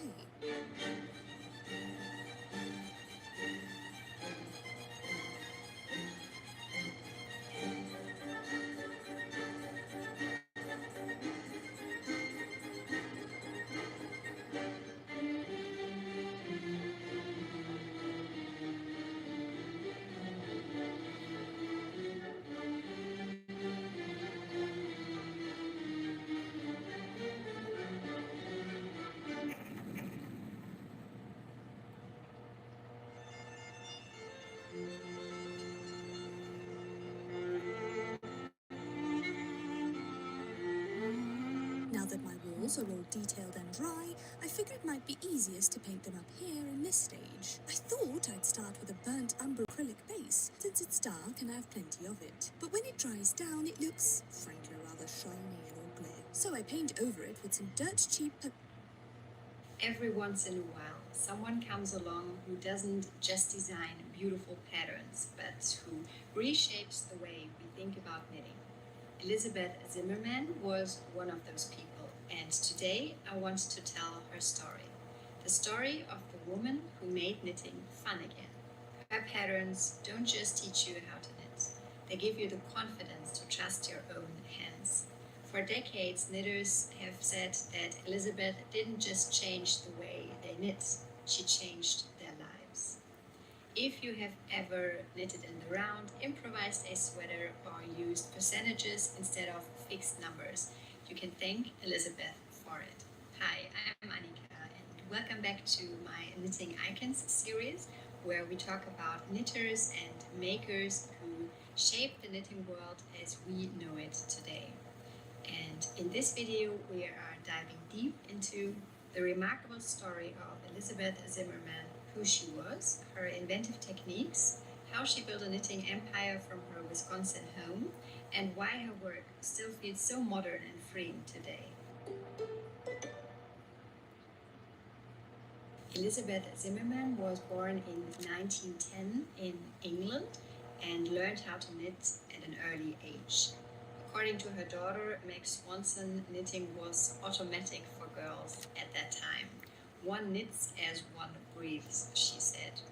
Elizabeth learned how to knit from her mother and her aunts, who were very skilled, but also expected her to be self-reliant with her knitting. Elizabeth attended boarding school in England and then later on art schools in both Switzerland and Germany. And then in 1937, Elizabeth and her husband, Arnold Zimmermann, whom she had met in Germany, moved to America, and they eventually settled in Wisconsin, the land of ice and snow, as she affectionately called it, probably because it felt familiar with her English roots. The family lived in a converted schoolhouse, which would later on become the Schoolhouse Press, a mail-order knitting business that is still run today by her daughter Meg Swanson. The knitting landscape that Elizabeth found in the US was very different from what she was used to growing up. Knitters were deeply dependent on printed patterns, and yarn shops offered only inconsistent help. This mix shaped her philosophy: the independence of British knitting, the technical expertise of German knitting, and the wide open creative potential she saw in America. Meg said that her mother recognized a big hole in American knitting culture, and she stepped in to fill it. She was a knitter, teacher, writer, designer, philosopher of craft, but what really set her apart was that she didn't just follow the rules, she questioned them. And this questioning led to some of the biggest breakthroughs in modern knitting. In the 1950s, Elizabeth initially sold her knitting patterns to magazines like McCall's or Women's Day, but the magazines constantly rewrote her pattern instructions to fit the American conventions at that time. No circular needles, everything knit flat in pieces, seam it all, no percentages, and no improvisation. Her seamless sweaters were turned into complicated pieced garments. The final straw came when she submitted a knitting pattern to a magazine that became the cover of the magazine, beautifully photographed, but inside her instructions were completely rewritten. Meg Swanson said that she rarely saw her mother angry, but this truly frustrated her. So Elizabeth did something bold. She rewrote the pattern instructions, typed them up, and mailed them herself. This would become Newsletter 1, the beginning of the now iconic wool gathering series, which is still published today by her daughter Meg Swanson through Schoolhouse Press. That moment changed knitting history, and slowly but surely Elizabeth Zimmerman's philosophy began to spread. Her philosophy was summed up in one phrase that she repeated constantly: "You are the boss of your own knitting." She wanted knitters to stop being afraid, to trust their own hands, and to stop saying and thinking that they were not good enough. She eliminated unnecessary purling, unnecessary seams, and patterns that were written in a way that knitting felt like a chore. And she replaced them with tools that gave knitters freedom. Elizabeth believed that knitting should be simple, logical, mathematical, joyful, and most of all, creative. Not something to follow rigidly, but something to explore. Her most famous idea is the percentage system, which allows you to calculate the sweater shaping and the pattern based on your gauge and your body measurements, instead of just following strict step-by-step instructions of a fixed pattern. So the percentage system, short EPS, is based on two things: your gauge and your desired chest circumference. That number, K, the key number, becomes the basis for the whole garment. So the chest circumference would be measured as 100%. It's simple, logical, and totally liberating. And here's a lovely detail. The name EPS wasn't Elizabeth's idea, it was her husband's, Arnold. He recognized that it was a system bigger than a pattern and named it accordingly. Elizabeth also championed knitting in the round, seamless garments, top-down construction, the I-cord, improvisation, and letting go of perfection. One of her most famous quotes is, "Knit on with confidence and with hope through all crises." And honestly, it resonates just as much today as it did back then. Elizabeth's newsletters were witty, conversational, and full of life. The original knitting blog, as Andrea from Fruity Knitting called them when she interviewed Meg Swanson in episode 57 of the Fruity Knitting podcast, which I'm going to link for you in the description box below, along with everything else that I'm mentioning in this video. People adored her writing style so much that they felt like they were receiving a letter from a close friend. And after she had appeared in a TV show, she was also offered her own TV series, which was called The Busy Knitter, and it was a surprise hit across the country. And then came the letters. Meg said they have 12 enormous scrapbooks filled with fan mail, hundreds of letters, and the most common phrase was, "You changed my life." Not just their knitting life, their confidence, their creativity, and their sense of self.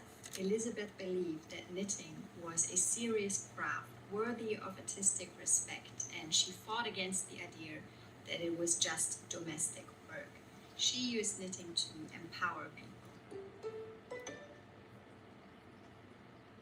Let's talk about a few of the designs that made her legendary. The Baby Surprise Jacket, short BSJ, was published in 1968.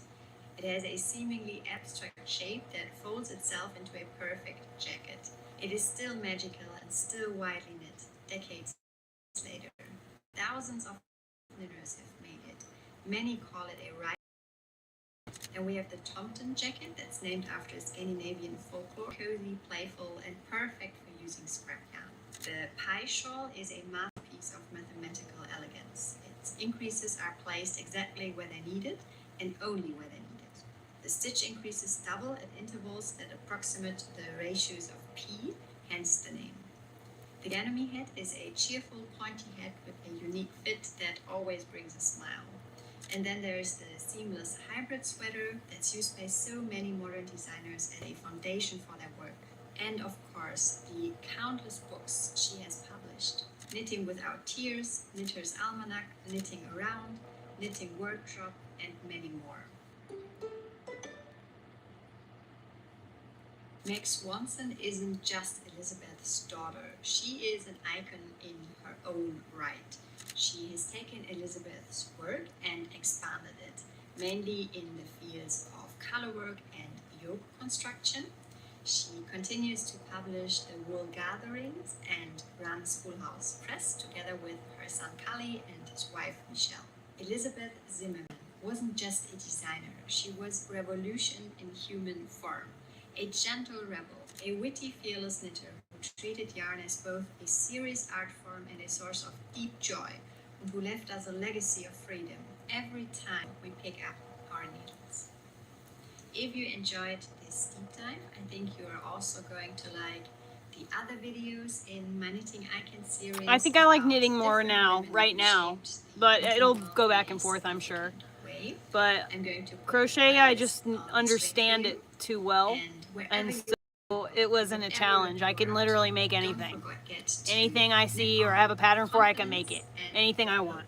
hope. And that kind of is boring because See you it next overwhelms time. me with Happy choices. knitting. Bye. I don't know what I'm doing, so, you know, I'm having to learn. So it's stimulating.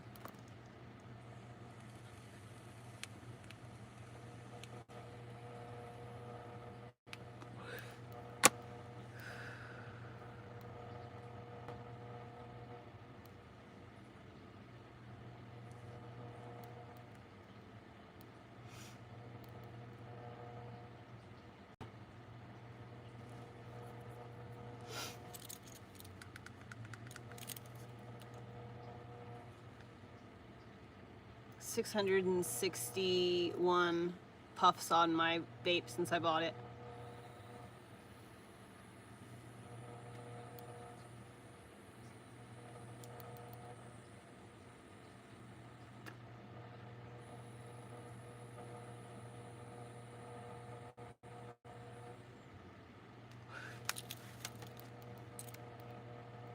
The internet is acting like it doesn't work again. I have to do this every time I switch to a new video. I have to turn on and off airplane mode, and then I can watch the video I want to watch.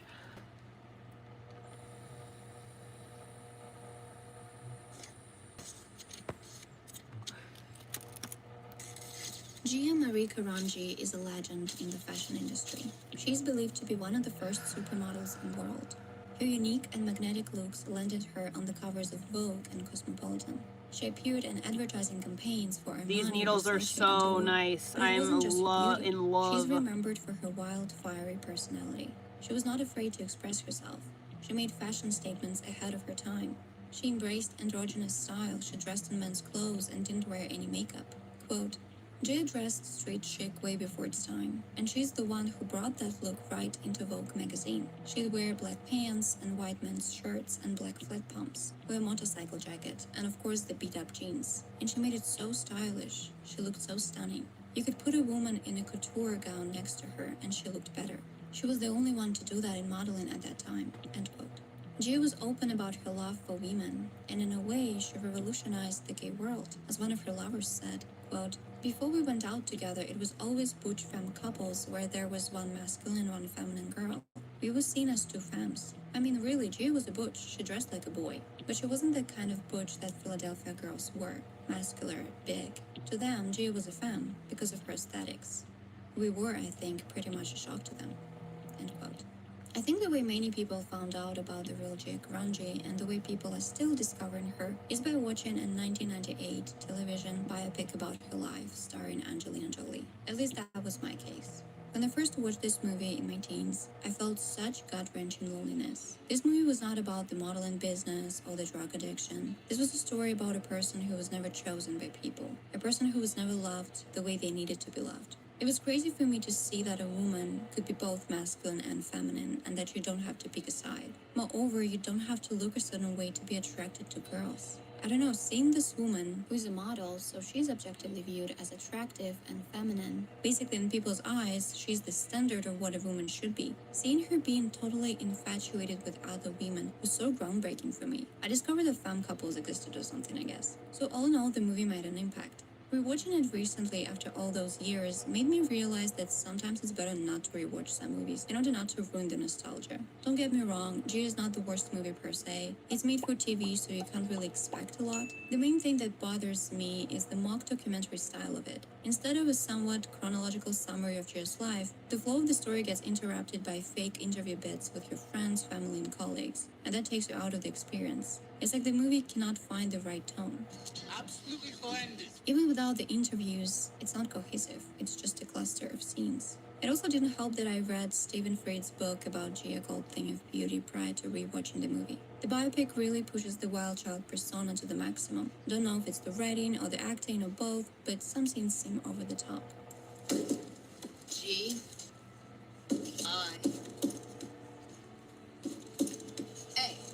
Obviously, it's easy to mess up a biographical film about somebody. Angelina Jolie felt the same way. Quote, I didn't want to do the part. It was such a heavy story and deals with so many issues. If done wrong, it could have been very bad, and it could have been very exploitive. I think every... Do you know who PJ Harvey is? That's my dream girl, PJ Harvey. Polly Jane Harvey was born and raised on a family farm in a small village in Dorset, England. Her parents had their own business, they quarried stone. Polly admitted that life on the farm definitely hardened her stomach. When I'm home, I still help with dipping the sheep and I help wringing the lamb's tails and wringing testicles, things like that. Wringing testicles. Polly wasn't the only child. She had an older brother whom she spent the majority of her time with. According to Polly Jean, she was a prime example of a tomboy. She got her hair short, she wanted to be called Paul, and she didn't like wearing dresses. Quote, I spent my life up till I was 14 just wishing I was a boy. My older brother was so wonderful, and there were no other girls in the village, so I just used to play with him and his friends. I was a real tomboy. I still do prefer male company. Most of my friends are male. I do love men probably more than I love women. End quote. A lot of those trans kids from TikTok are starting to like mature and realize how they were duped. And of course, dude, a wave of detransitioners has come out all of a sudden. On which her parents didn't put a record on. As Polly said, it they're was like as 19 important right to them now, as eating, 20. drinking, or breathing. Her mother especially liked organizing music gigs, oftentimes letting musicians stay for the night in the family house. To repay the hospitality, they would in return teach Polly how to play a certain musical instrument. At 11, for example, Polly picked up the saxophone. Compared to childhood, which Polly Jean said was happy, her teenage years were more alienated. Quote, my mom would often refer to me as a troubled child. I used to enter black holes of depression for months on end and be incredibly angry with everyone. I had a tough time. I always felt ugly. I can't even remember feeling gorgeous. I spent a lot of time feeling like the back of the bus. I used to get very lonely. End quote. Her tomboyish appearance would get her into uncomfortable situations at school. For example, she had trouble going to the girls' restroom without someone saying get out. Consequently, Polly was very shy and unapproachable. In her own words, she went out of her way to avoid speaking to people. Like many, Harvey found emotional solace in music, as well as other forms of art like sculpture. Polly taught herself how to play the guitar and started writing her own songs at age 18. She formed a variety of music bands and played at local pubs. Eventually, in 1988, still at the age of 18, Polly became a member of the band Automatic Lamini, formed by British musician and producer John Parrish, whom Polly Jean referred to as her musical soulmate. Polly played saxophone, guitar, and provided background vocals. During 2.5 years, Polly improved her guitar skills and learned how to perform on stage and engage with the audience, since she toured with the band around Europe twice. In 1991, Harvey decided to leave and form her own trio with former bandmates, which she named after herself, PJ Harvey. The trio's first performance was less than successful. There was about 50 people there, and in the first song we cleared the hall. There was about 2 people left. And a woman came up to my drummer and shouted at him, don't you realise nobody likes you? We'll pay you. You can stop playing, we'll still pay you. This incident forced the band to try their luck in London, where Polly also intended to earn a degree in sculpture. However, music soon became her primary focus. Quote, the reason I started to do music instead of what I was doing before, which was sculpture, was because I feel that music is a better, more physical way to reach people. Pieces of artwork can make you think, but they don't grab you by your stomach, shake you around for 3 minutes, and then leave you feeling exhausted and drained. End quote. During this time, the group recorded a set of demo songs and distributed them to record labels. This ultimately led to the band signing with an indie label, Too Pure. Their debut single Dress drew immense attention and praise from critics. This song sucks you into a vortex where the entrancing guitars swirl you around until you become dizzy. Dress presents a story about a woman who wants to be seen and appreciated by her lover. At the beginning, she's preparing for a date with her man. She decides to wear a sparkly red dress to impress him.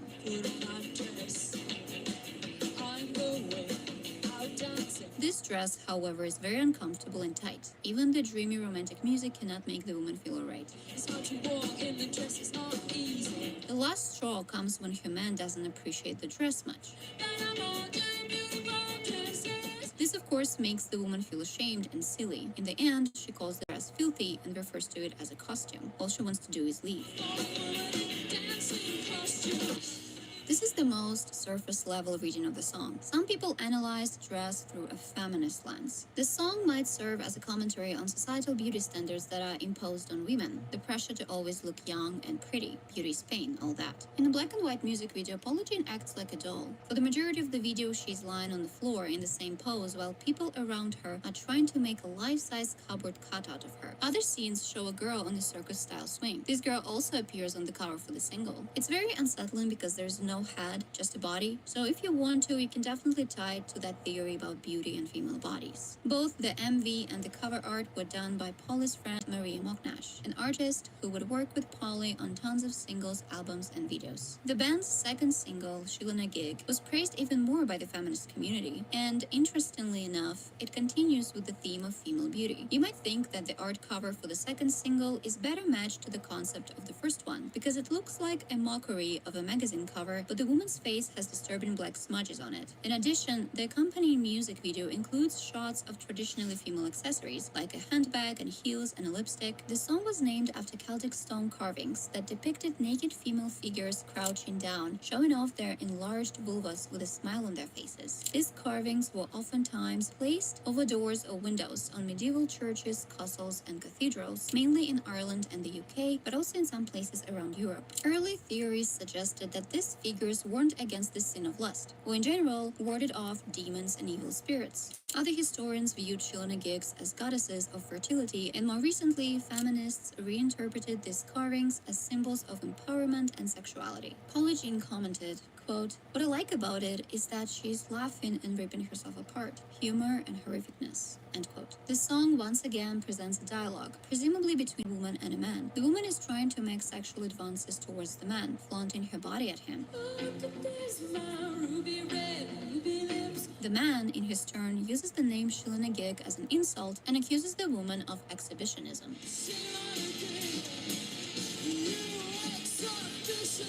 Compared to the woman in dress, the woman of Shilana Gig is unfazed by such remarks. She's confident she can find another man who will admire her body and won't be intimidated by her sexuality. These two singles were enough for people to solidify Paula Jean Harvey as a new feminist icon and a voice of women, and she personally hated it. She didn't intend the songs to be feminist, and she didn't want to be associated with any movements, especially with the feminist punk rock movement Riot Girl that began during the early 90s. She actually found it quite patronizing to be called a Riot Girl.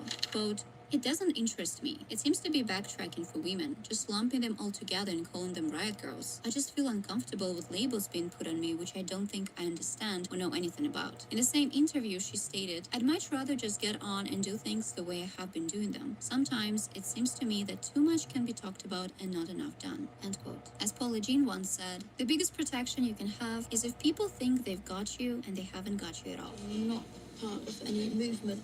I write music.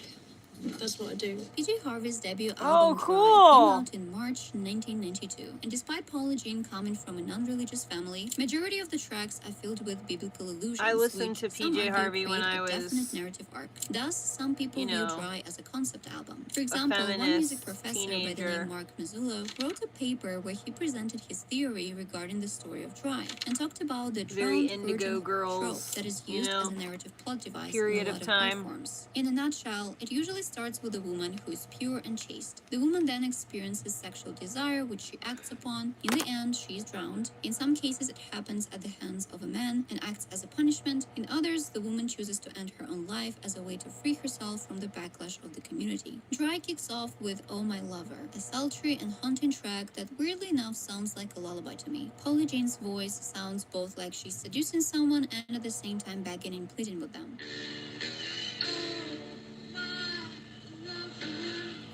The narrator of the song is trying to save their relationship by agreeing to share their lover with another person. You can love her, you can love me at the same time. Mark Mazzullo argues that the narrative structure of The Drowned Woman doesn't start from the first track, but from the second, O Stella, in which a person admires their lover and sees them as the Virgin Mary.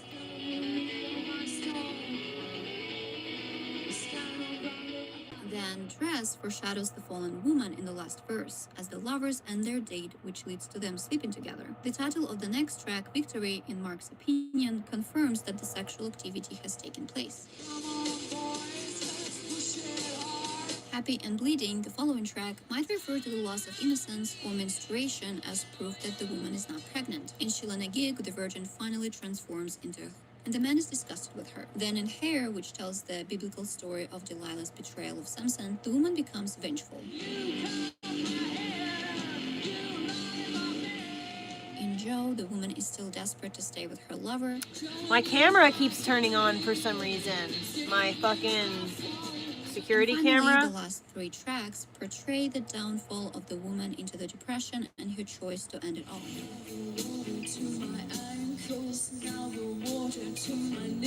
Mark suggests that the woman has drowned but survived. In a way, she cleansed herself and was born again. The album's back art cover also shows Polly topless in a bathtub, looking like the modern version of Ophelia. This analysis/theory is pretty fascinating, but I personally don't think it works. The placement of some songs messed it up. It's not as smooth and linear as you'd like it to be. For me personally, it's about relationship troubles, communication between a man and a woman. Polly Jean explained that a lot of songs on the album were about dissatisfaction and frustration, and in general, she likes exploring human relationships. At the same time, years later, Polly admitted that many tracks on Dry are not as dark as people make them out to be. Quote, a lot of the songs on my first album are actually quite fun and happy. Songs like Hair and Dress, they've all got tongue-in-cheek feel to them as well. I think often people read them as being angst-ridden, angry songs, when me, personally, I'm having quite a good time really. They get interpreted in different ways, which is fine. End quote. Polly's contradictory nature made many people confused and intrigued. She would write provocative songs, but would get completely baffled by people's obsession to figure out the meaning behind them. In some ways, the lyrics are very explicit, and then that makes people stop and ask questions about it. What's your answer? There isn't one answer I give. I usually don't answer them. I'm not going to now. She would speak of I female remember that. experience in her material and post topless on She a didn't magazine like to cover, talk but wouldn't about get her why the song press paid meanings. so much I wanted to attention look to up the the fact meaning that of a she was song. woman. I Fighting remember. for a female rock and roll world, then? No, I'm not at all. It was Nothing to that do with time I'm just- period. I'm just being myself. It's nothing to do with the fact that I'm female. As a consequence, Polly's reputation was of someone very The feminist, serious, cold, you and know, angry. People art were a bit lib apprehensive to major, ask questions about her music. you know, Polly joked about it turn being the of bitch from the Hell Syndrome. millennium. I don't know whether that's come from the music or what. It's just sort of image. Can you not see the Anytime connection between that people 1993 and like I can see 2000. it, yeah, but it amazes me how much people stick to Maybe that even and are not 2004. kind of open-minded to the fact that there might be a bit of that, but there's also a lot of a very different side as well. I guess you can cut Polly Jean some slack since she was only 22 at the time and didn't know how to handle interviews. Her whole life was also changing at a rapid pace. At one point, Polly became depressed and physically ill. She said that a lot of the things contributed to her breakdown. The quick success of the band, the attention of the media, the first time away from home in a big city that she found aggressive and unfriendly, and the ending of her first serious romantic relationship. Quote, I could hardly get out of it. I had a couple of breakdowns when I just couldn't do anything for myself for weeks on end. Really little things like having a bath and brushing your teeth. It was really horrible, and I never want to get back to that again. End quote. In the end, Polly decided to come back home for some time, rent a flat on the coastline, and repair the damage that was done. In 1993, PJ Harvey released their second album, Read of Me, under a new record label, which turned out to be even more abrasive and biting. Some of the vocals straight up sound like painful whimpers and primal screams.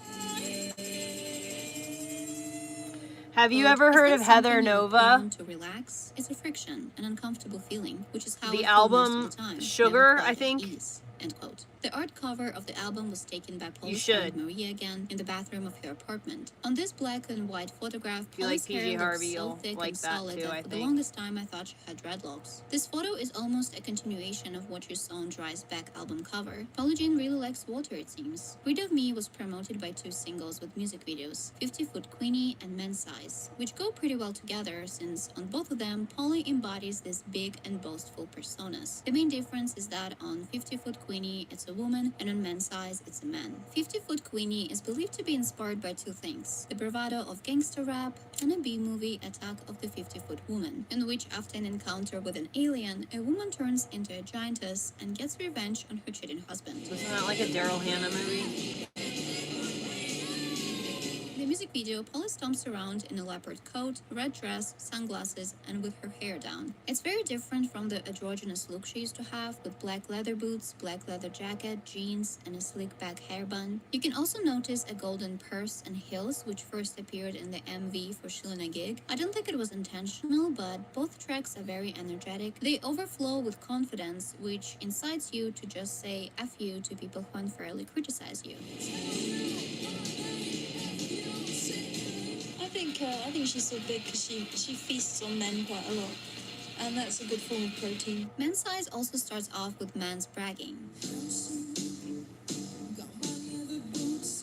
Did But you this hear track is her? more ambiguous She and feasts downright on men creepier quite since it regularly, ends and with that's a a man good pouring form of gasoline on his protein. hair to She's silence totally his quote-unquote feminist, ladyhead. you know, Many people coded. believed that in this song, Polly Jean was making fun of hypermasculine men, and that the ladyhead represented feminine qualities men like this try to suppress. Polly denied this interpretation, quote, "I say it's more anger with myself. It's not against any machismo operation, but it's not just anger, it's humiliation. I like to humiliate myself and make the listener feel uncomfortable. That would be the ideal package," end quote. When I saw the music video for the first time, I thought that this song was about playing with your feminine and masculine sides, or the conflict between them. For instance, when women struggle with their femininity. The MV shows Paula dancing with a rose in her mouth and a dress. She's not putting it on, just holding it against her body. Then it cuts to Paula sitting on a chair in front of the window. She's wearing underwear and a cropped t-shirt. This is when she starts singing that she's coming up man-sized. The whole video is basically her lip syncing to the song, but the ending is what makes it so horror-like. The light goes out and the music stops. Only one side of Paula's face stays illuminated as she, with a hint of smile, tells you how she douses herself in gasoline. Maybe it's a complete rejection of femininity, or maybe it's a rejection of societal expectations associated with being male or female. Men's Size is not the most violent track on this album. Read of Me, Legs, and Rub Till It Bleeds deal with romantic betrayal, possessiveness, obsession, and revenge in a pretty gruesome way. It veers between love and hate, adoration and repulsion, threats and pleading. In Read of Me, the narrator tells their lover who wishes to leave them that they will not be easy to get rid of. They beg them to stay and intimidate them with physical violence.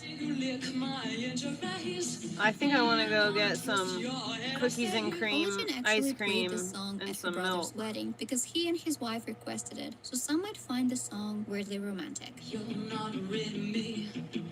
You're not ready for me. In a sense, in Legs, those threats are fulfilled, and Polly's character cuts their lover's legs so they can't leave them.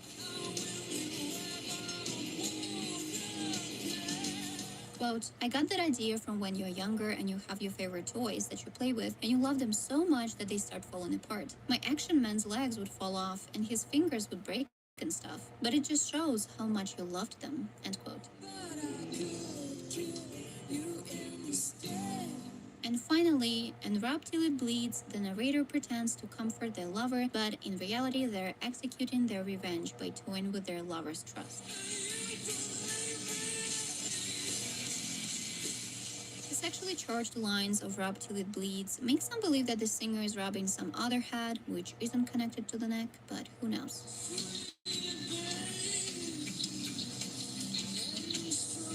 A couple of tracks on Read of Me are presented as standalone stories, for example, Snake and Hook. Snake is an interpretation of Adam and Eve's story, the part when Eve is tempted by a serpent to eat the forbidden fruit. It's a very rough, manic song. At one point, you can hear what I can describe as sounds someone would make if they were getting strangled. The track Hook is also a very unsettling drama. It tells the story of a woman named Kathleen who is seduced by a man. He makes a lot of promises to make her sing and feel like a queen, only to take advantage of her vulnerability in the end.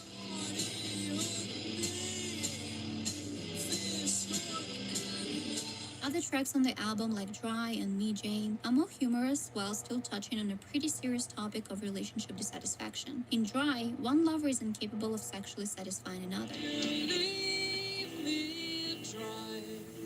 And in Me Jane, Jane Porter, a fictional character of Tarzan novels, is fed up with Tarzan's antics and is hilarious. In terms of the sound, Read of Me is definitely less accessible than Dry, especially on the first listen. It's hard to take the whole album in all at once because it's very intense and it doesn't flow as smoothly as Dry. However, in terms of the lyrical content, Read of Me is definitely more advanced. This was the first time when Paula Jean began experimenting with storytelling and her overall image. The PJ Harvey trio would disband after their tour in 1993, with Polly feeling that they all changed as people and she had outgrown the band. I felt like I had really exhausted the sound that a three-piece can make, a guitar, bass, drums, and I was dying to experiment with new instruments and with new people because that does bring a different kind of inspiration. To Bring You My Love, PJ Harvey's first album as a solo artist, came out in 1995, and it was very different from anything she'd made before, both in terms of sound and subject matter. This record isn't as rebellious, aggressive, and gut-punching. It's more gothic, mystique, elegant, and mature. Paula Jean is done with tales of revenge. Now it's all about longing and mourning, and presenting love as a spiritual journey across the desert. The eponymous title track depicts a narrator who is willing to sacrifice everything and go through hell just to show their love.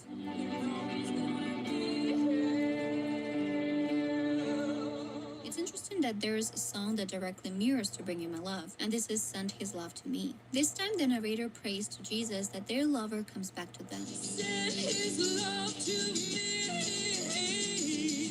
In the music video, PJ Harvey walks through the desert that she mentions in the first song while holding male boots. It looks like a scene from a Western movie. PJ Harvey said this about her music, quote, "There's a lot of confusion, a lot of frustration in there. It's about the struggle to find spiritual help or emotional support through love or through sex. It's a craving for something else to fill up that hole, that bit that is missing in your life," end quote. And now the promotional single, Come On Billy, tells the story of a woman who begs her lover to return home to her and their son. The way PJ Harvey's voice breaks and cracks as she's calling for Billy is so heartbreaking. It reminds you of those old school blues and country classics that you can never get tired of. And the accompanying music video just elevates all those emotions. Paula Jean transforms into a prostitute, a lover, and a mother. When you watch the ending scene where Billy is tied to a chair, you immediately get reminded of the track Legs from Read of Me, the desperate obsession with the object of your desire. PJ Harvey would sometimes have that smeared mascara look while performing live on stage. Quote, "It's that combination of being quite elegant and funny and revolting all at the same time that appeals to me. I actually find wearing makeup like that, sort of smeared around, as extremely beautiful. Maybe that's just my twisted sense of beauty," end quote. The two female archetypes, the mother and the actually have their own separate songs on the album. Like in Working for the Man, the singer may be a prostitute cruising in her car. And the track with a very telling title, I Think I'm a Mother, is about someone who wants to be nurtured. Down by the Water is probably Harvey's most recognizable song, thanks to the striking visuals of the music video. On this album, Harvey plays dress up quite a lot, and on Down by the Water she almost looks like a femme fatale. Long shiny black hair, a red satin gown, red lipstick, red nails, false eyelashes, and the iconic blue eyeshadow. She's like a siren luring you into the deep waters. Little fish, big fish, swimming in the water. Come back here, man, give me my daughter.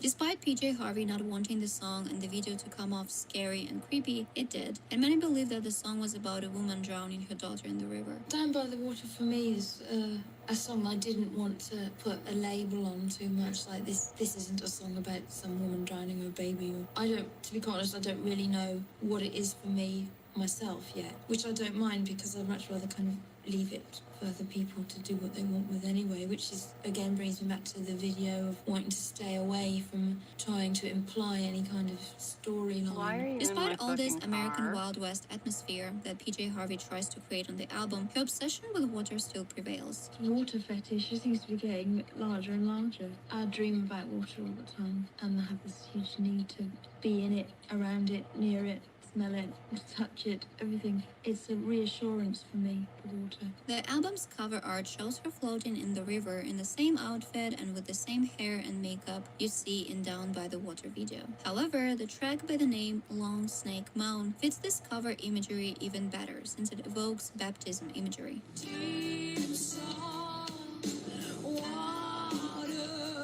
PJ Harvey also mentions Lazarus, whom Jesus raised from the dead.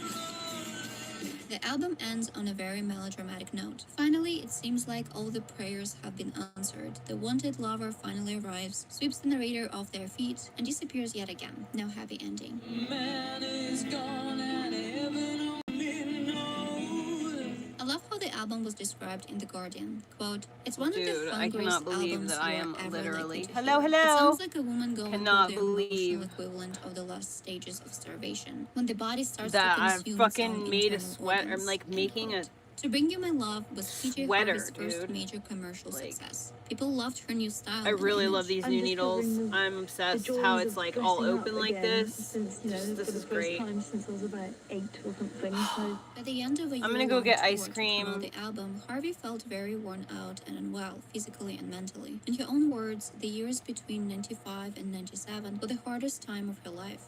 Quote, "I was running on empty. I'd kind of lost sight of why I was doing this. I really hit the bottom of the barrel and thought about stopping it all and not even continuing with music." End quote. Her friends and colleagues John I'm gonna go get ice cream. Yeah, I gotta go drive for that.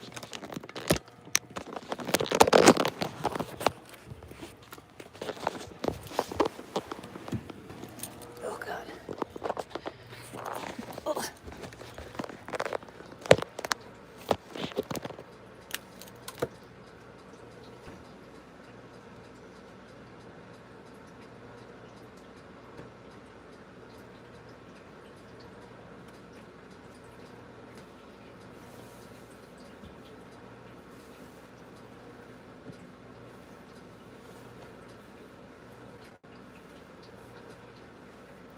Check my.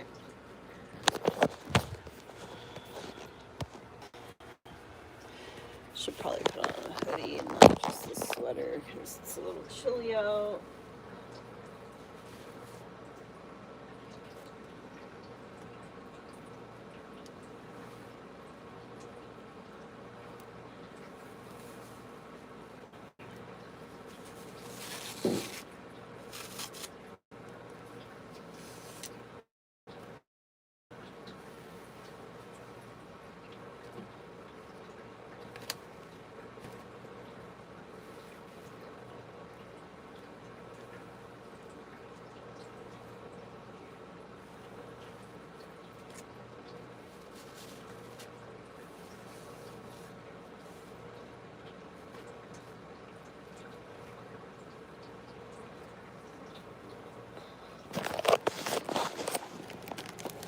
What is that? Oh, I got my prescription today. I need to put that away.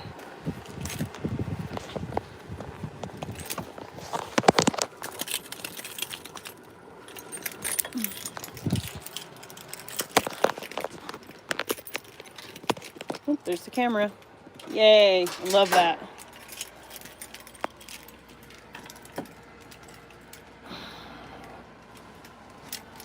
Anyone comes in my house in the middle of the night or anything, they get fucking blasted in their eye holes.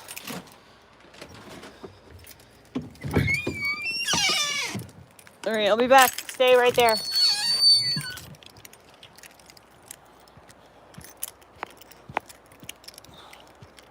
Oh. Oops.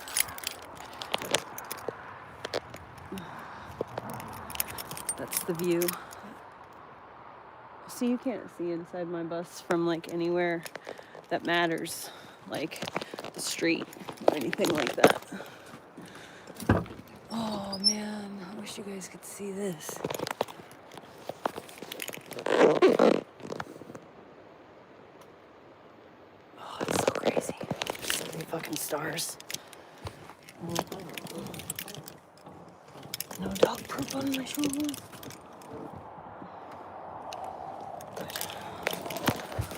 Really always be shit in my walkway. Man, how funny is it that I get better internet in my driveway than I do inside my bus?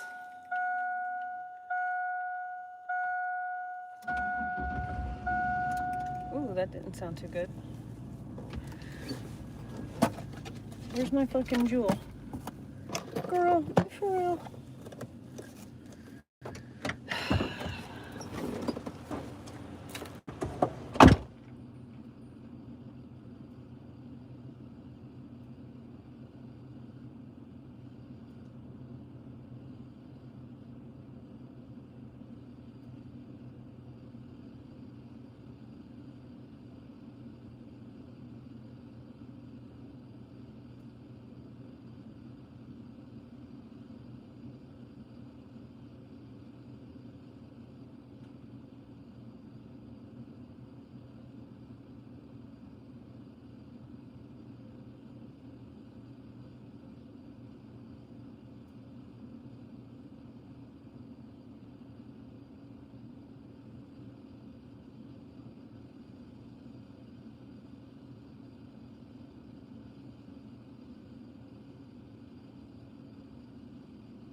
fish, big fish swimming in the water. Come back here, man. Alright, well, you guys can tag along just because the internet. It's gonna work or it's not gonna work.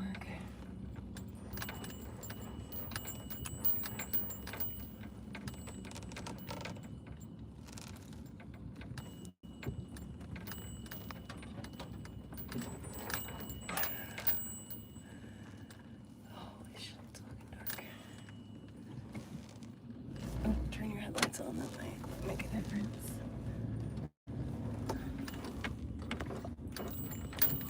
I don't usually leave my house after dark.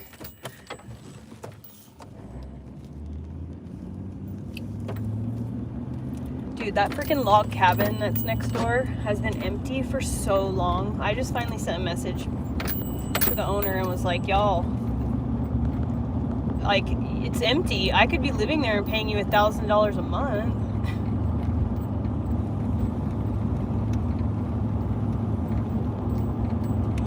It doesn't make any sense. It's empty.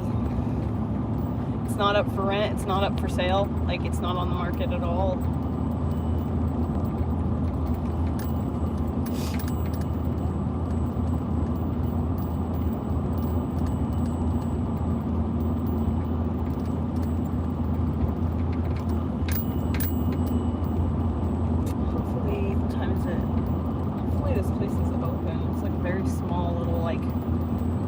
Place. They only have like 3 kinds of ice cream, which is why I'm on the cookies and cream kick that I'm on, because it's what was there. I don't like chocolate ice cream. I like vanilla with like fudge, but I don't like it all mixed up, and I don't like that chocolate syrup stuff.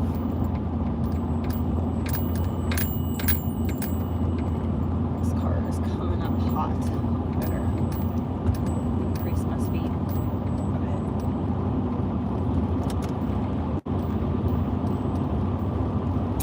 Little fish, big fish swimming in the water.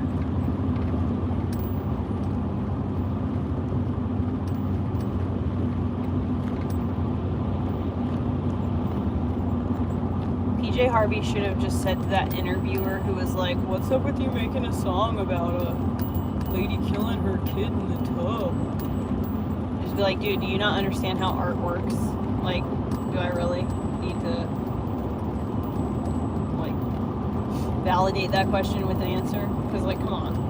Do you really? Because that's what I would have said. Are you patronizing me? Do you not understand, like, what I do? Have you not listened to any of my other songs? Because discernment tells me that if you had listened to any of my songs and you did understand like what art is, you wouldn't ask a question like that. Because it seems pretty bonehead.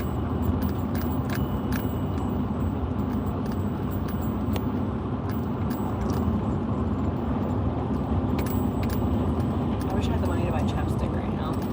I need chapstick.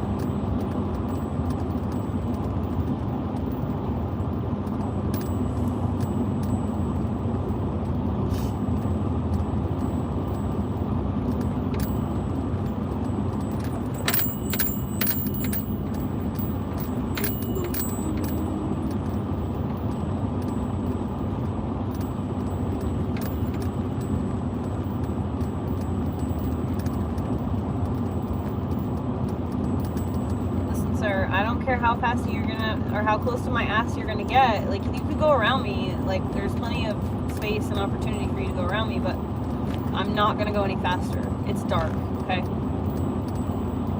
And it's frozen. Sort of, almost.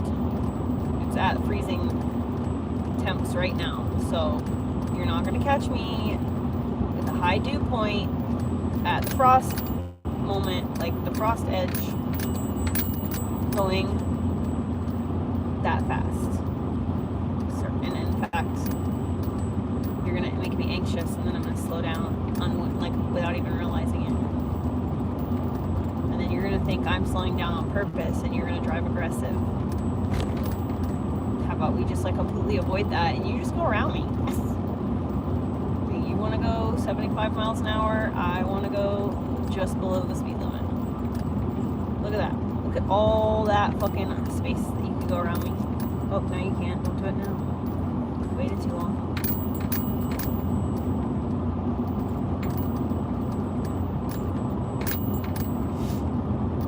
Tire chains required past this point.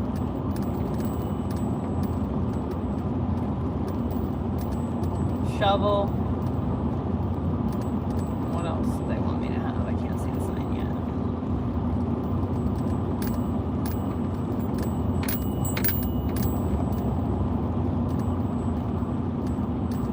My foot likes to lock in on a like position, and like no matter how hard I try, I cannot go faster or slower because my foot locks into this like spot where it just doesn't feel right if it's not there. And so I'll stop paying attention for like 4 seconds and I'll be like right back at that speed. Sometimes that speed is 45 miles an hour. Sometimes that speed is 60 miles an hour. But my foot just locks in like cruise control. And I will stay that exact fucking speed the entirety of my drive. And it sucks because a lot of time it's like below the speed limit or over the speed limit. It's not like the speed limit. Which it would be nice if it was. Hello, officer. How nice of you to be here tonight. Keeping us safe? Or are you two indulging in the milkshake?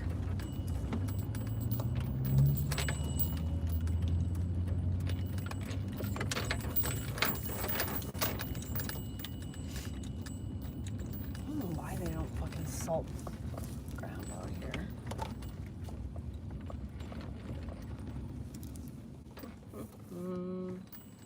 Did I bring my wallet? Oh, yes, I did. Should just leave the car running.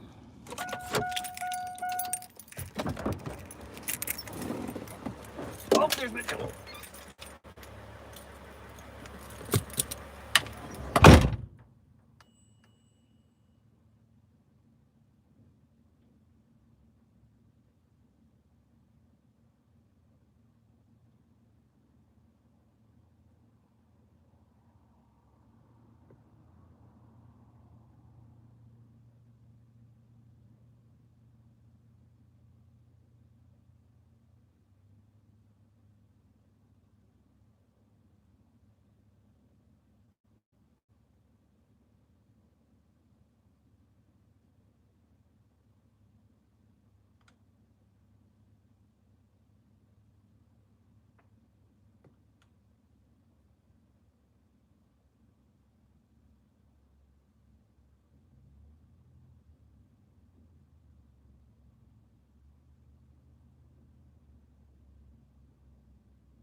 Oh my god, you guys.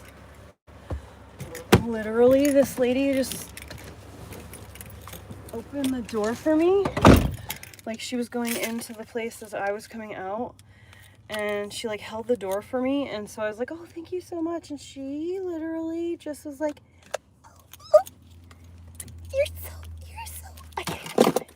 so welcome. Her voice was like Minnie Mouse. Sort of, get away from my fucking door. Creeping me out.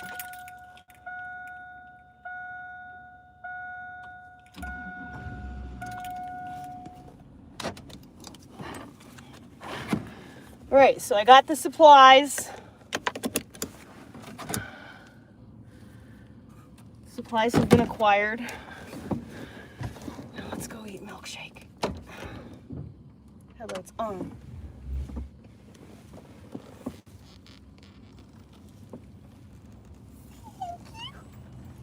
Oh, you're so welcome. Dude, she literally sounded just like Minnie Mouse. The guy in the store who's working right now is the owner. And he keeps trying to hook me up with his son. I don't think he realizes that I'm like past childbearing age.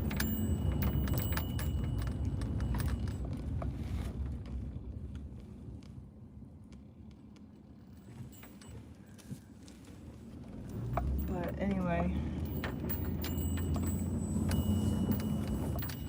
he's in there working right now.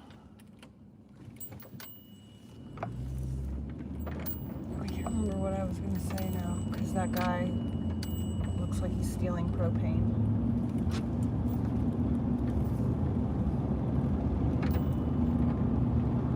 Oh my god, fucking supplies acquired. Now let's see if I can drive faster home instead of driving. Now where is it at? So you're supposed to turn your brights on when there's cars coming at you. Where the fuck's the light? There it is.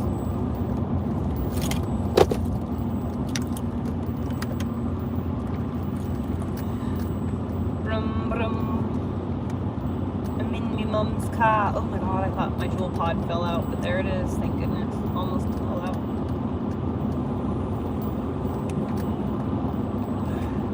I'm in my mom's car. Brum brum. See, we don't need that cappuccino ballerina shit. We got real brain rot.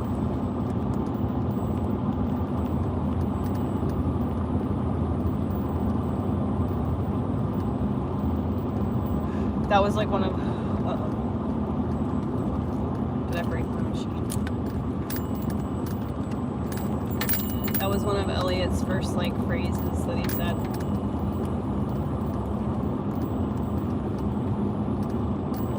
Oh no.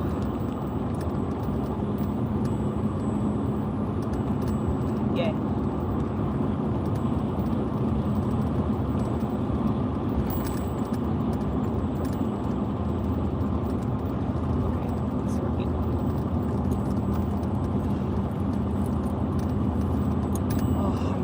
So excited for the milkshake right now. I feel like a fucking hunter-gatherer. Been out in the fucking wild for the last 3 days. Hunting, gathering. And now I'm on my way back to the hut with my bounty.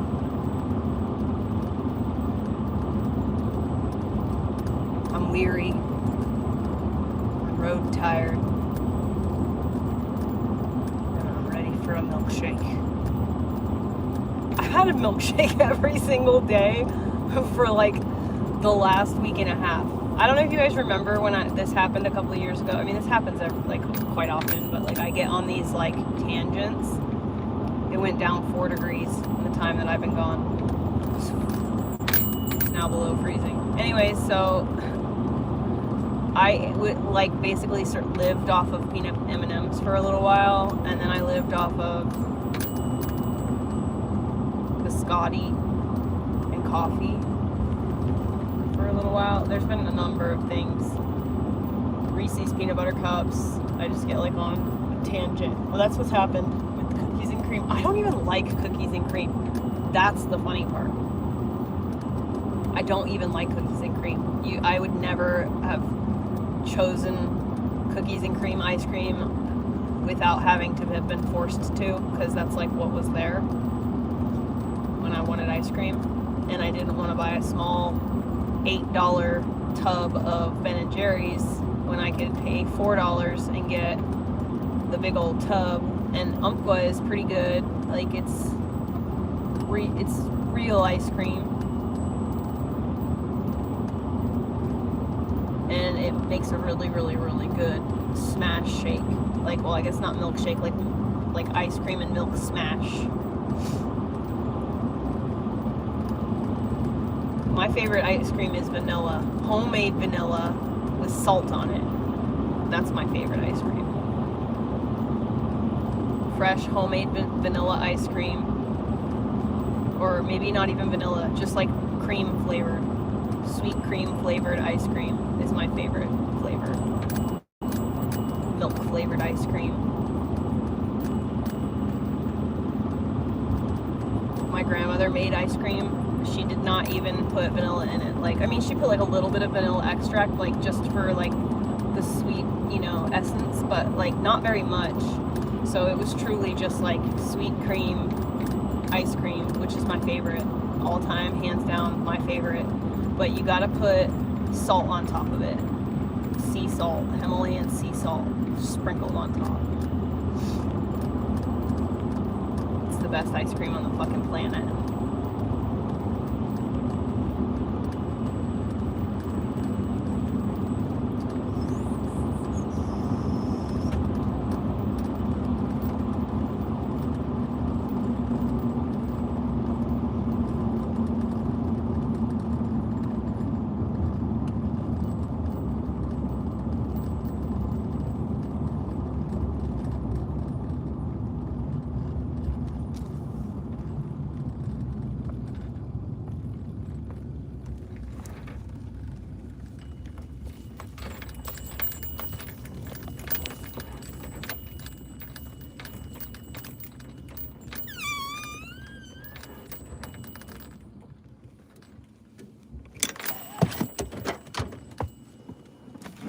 Milkshake 30. Yeah, no, that's always though. I love pie. But yeah, I really have been on a pie kick. Yeah, I will say that. But it's kind of transitioned from pie now into milkshakes, although pie is still always there. I do love me some pie. Pie, cake, cupcakes. I don't really like icing very much, so I like I don't like buttercream very much. I like whipped cream icing. Excuse you. I don't particularly think you want to get stepped on. Hi, back up please. Excuse me. Pardon me, excuse me. Thank you, camera. Excuse me, pardon me, excuse me. Thank you.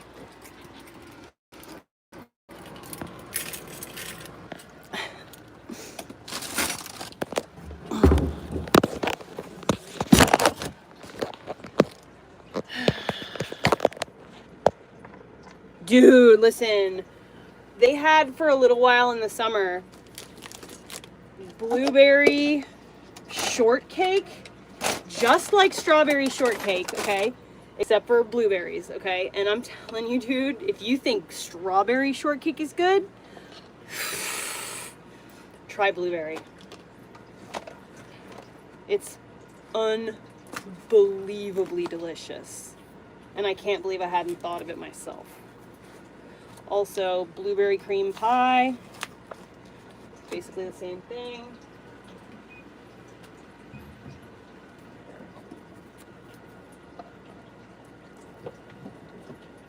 Girl, calm down.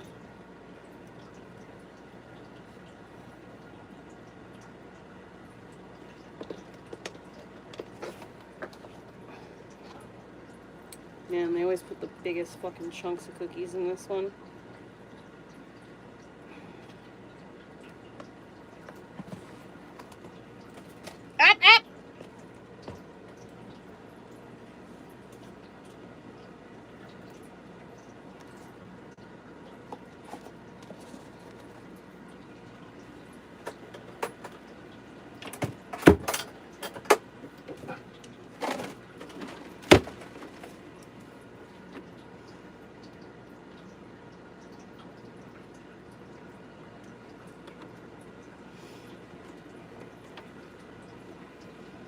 Where's your bowl? Move. Watch out.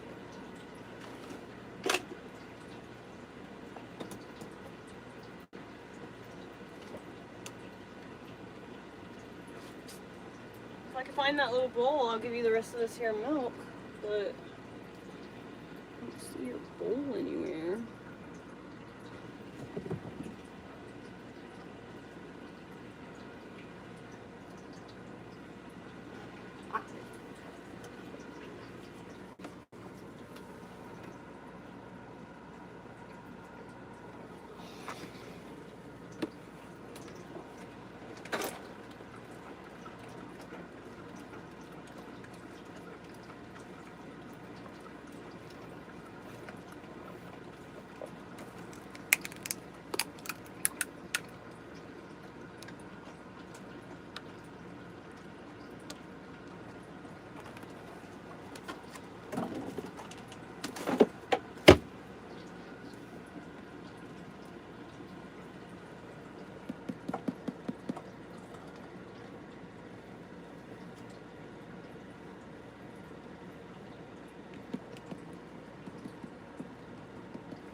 The reward is great.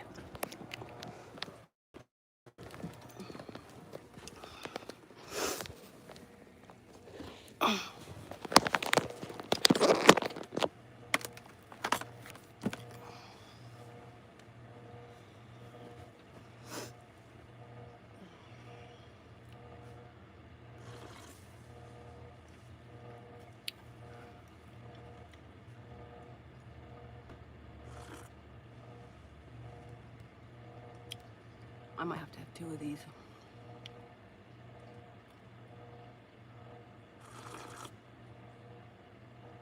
CPS exposed, you say?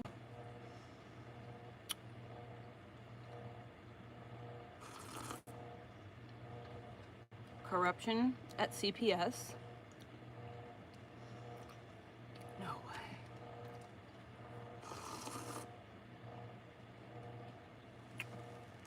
The biggest piece of cookies.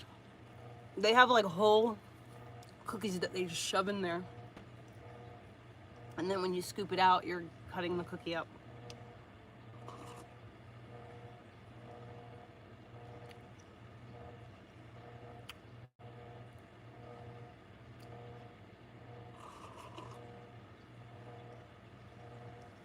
Pentagon prepares 1,500 troops for possible Minnesota deployment. What was that you said?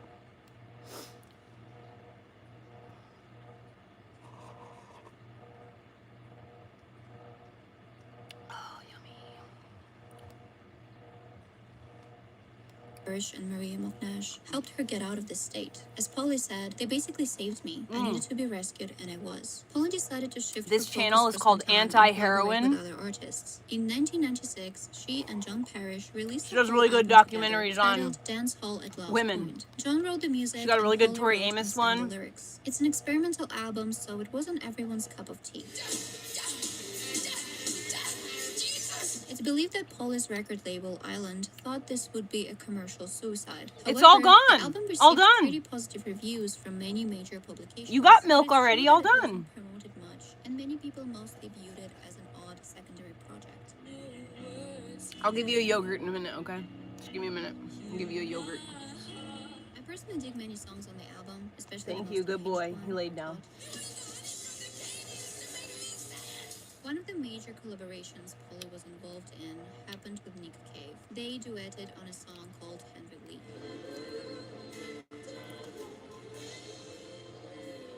The pair had a Wait, brief but profoundly intense Totoro is relationship not. that I thought that was like subsequently a 70s movie. Dakota Fanning plays May in Totoro. What are you drawing, May? It's a big Totoro. I went to my neighbor Totoro, and I just told him, I was like, I It's just Dakota feel so lucky. and Ellie Fanning. He's such a wonderful, wonderful filmmaker. It's that obvious love for what he does. That makes Miyazaki a great filmmaker. Heart. It's evident in the films that he makes. It's really beautiful. I mean, the animation is very creative. It's kind of out there. Hey, I need your help. Oh, it's the English dub.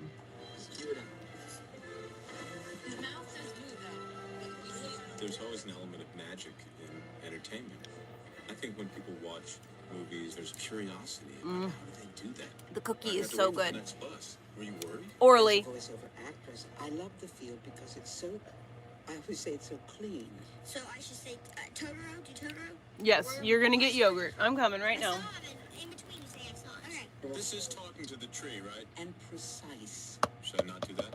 Oh, you're starting to top? I love my job. I love to see like your voice, what character you're playing, and then what you look like, yeah, and your dress, what you wear. It sounds very easy to sit in front of a microphone, but it takes a kind of energy that you don't use elsewhere. There's no as much as we want our photos, we have to put it on. Totoro, he just took down the world. The demands are horrendous, and for any actor who likes the challenge, we are asked in a limited amount of time to create a viable character for something that is already illustrated. You've got spikes in your house. Your job is to do the technical part of it, but also to put in the heart, the compassion, the care, and sweetheart. Somehow bring out the humanity in what is essentially a two-dimensional drawing. The two little girls in front of the I wasn't surprised to find out that they're sisters in real life because we have a wonderful rapport.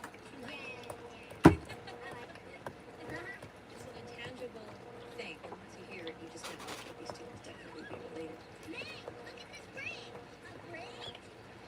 There's a fish. Oh, look, there's another one. We keep playing with your braid, but never together. We just like having that. We do it together. And we're like, just like.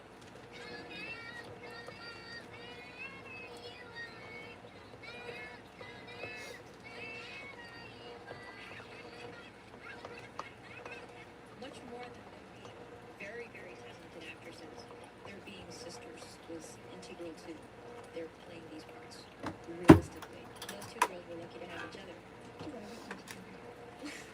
Pretty much. Stamp that dirt out, girls. That's it. Just like looking at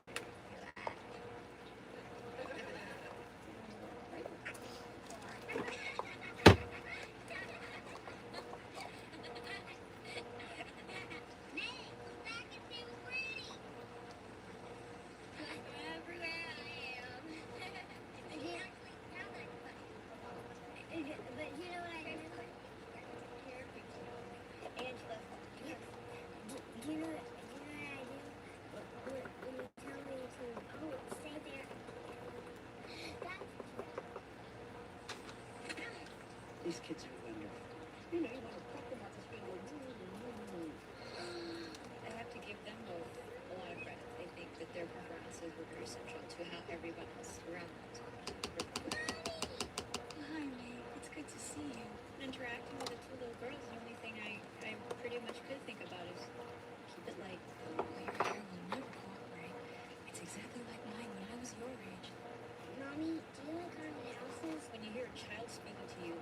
something in your brain just clicks. Pee stinky you! I hate the smell of freaking yogurt. Of course. I'll have to get better soon so I can meet some good sound.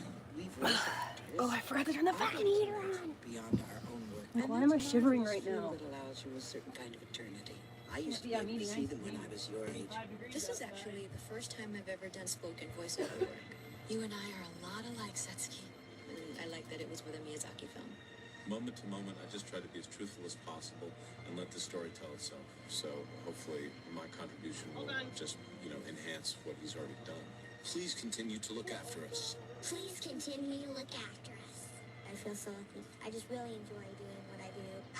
Especially films that I love myself. Here, try this. Hurry, May's slipping. Oh, that's a keeper. That's a keeper. Thanks, Elle. Great.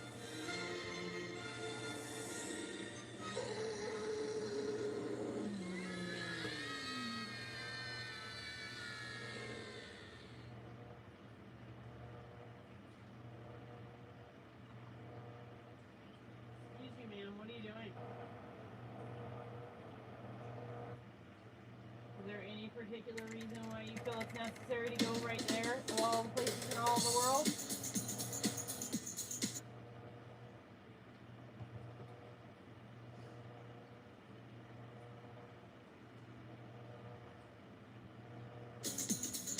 Hello everybody, I hope you're well. If you grew up in the UK during the 2000s, you may be familiar with this, and this. Yes, these are second. I think I did break my jewel thing a little bit. Okay, the internet went out again. Of course he has dog food.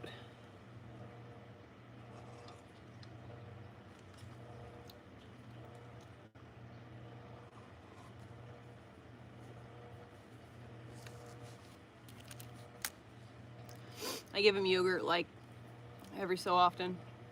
Right now I bought yogurt for Elliot and Elliot doesn't like it, so I'm not gonna eat it. I hate yogurt. It smells like blood.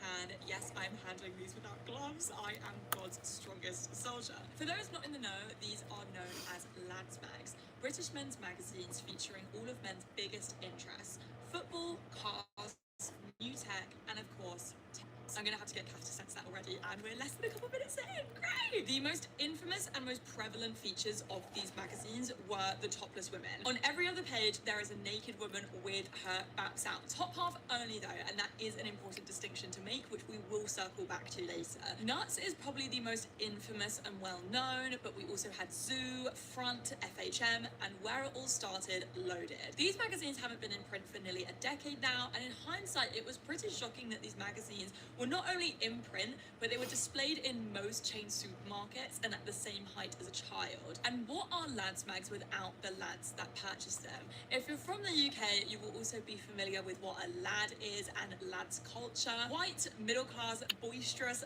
loud, drunk, misogynistic, and of course thick with banter, often at the expense of minoritized group. It's just banter! Suki! But what if I told you that these, and the lad as we know him today, actually used to be this and this, and the lads that we knew at university, who were popular and very much the status quo, some would argue, had anti-establishment roots. The term lad encompasses most white, middle-class, centre to right-wing boys you went to uni with, but in the 90s, lad was its very own subculture. It's going to be a big one today. I want to talk about British lads culture and the evolution of said culture as displayed through the evolution of lads mags. I want to talk about the birth of the lads mags, the magazine which started it all, Loaded, the rise of these magazines, the fall, and how these magazines and lads culture in general has shaped young men and women today. We're going to discuss the lads subculture and the women who are a huge part of it, the ladettes, and the impact that lads culture and especially the devolved lads mags had on women. And of course, we're going to be talking about the lads in lads culture, its relationship to masculinity, and how it influenced what it means to be Fraternity, that's what the word I was looking for. Video. It Frat has truly boys. been my pride pride and joy, and I can't wait to hear what you guys think. So if you are enjoying this video, please don't forget to give it a like, drop a comment. It really does mean a lot. Plus, I've Lad been Mags handling is the same as secondhand Girls Gone Lad Mags Wild. for the past month. That deserves a like in a bit. No. Do not chew on that bowl. The birth of the Lads Mags, it helps to set the scene because these magazines weren't just born in the UK, they were born in cool Britannia.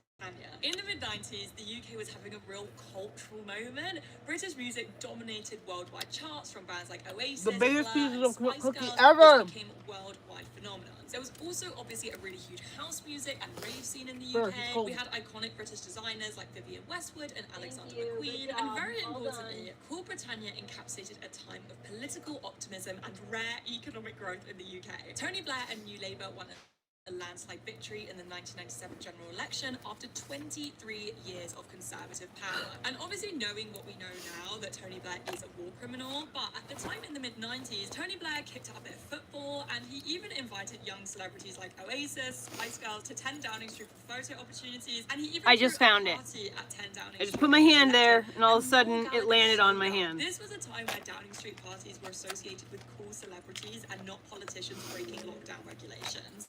It's crazy to me that a time like this did exist, especially as someone who grew up watching a lot of Disney Channel. All I wanted to be was a cool American when I was 10 years old. But anything that British people touched seemed to turn to gold. And Britain and British culture, the music, the fashion, the people, the drinking, the football was cool. Now, despite how dominant this culture of British music, football, partying, and celebrities was, there was a surprising lack of magazines directed at this demographic. When I discuss magazines, we should remember that this was a pre-smartphones time. There were TVs, computers, but they were fixed to a wall. If you wanted some light, on-the-go entertainment, but you didn't want to read a book, magazines were the way to go. And there were plenty of magazines marketed towards women, but not just a surprising lack of magazines marketed towards men, but a real lack of magazines specifically for the everyday man. Popular men's magazines of the time, GQ and Esquire, were very much targeted towards middle to upper middle class men. There was also a class divide where middle and upper class men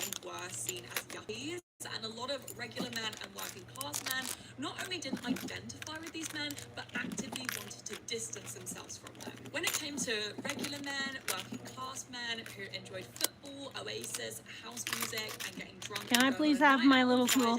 Thank you. Through to Sunday, which was a lot of young people in the mid-90s, including my parents, and a lot of young men, there were no magazines for them. Enemy music journalist James Brown noticed this gap in the market, and alongside Nick Bunnage and Tim Southwell, in 1994 filled it with Loaded, the magazine for men who should know better. I have one of the early issues here, so let's take a look. A typical Loaded magazine is around 100 pages, whose articles center around music, football, celebrity culture, drinking and partying, and travel. Loaded was pretty infamous for its gonzo journalism. They would send their journalists, who were regular people who readers could really see themselves in, to red carpets, Cannes, sporting events, gigs, trips abroad, and would get them to write all about their antics, booze, sex, drugs, and all in an issue of Loaded. What made Loaded stand out in the magazine market outside of its utilization of gonzo journalism was its style of writing. It was relatable and accessible, chaotic, hedonistic. In a way, it was anti-aspirational. It didn't talk down to its audience. It spoke the language of the everyman because it was written by the everyman for the everyman.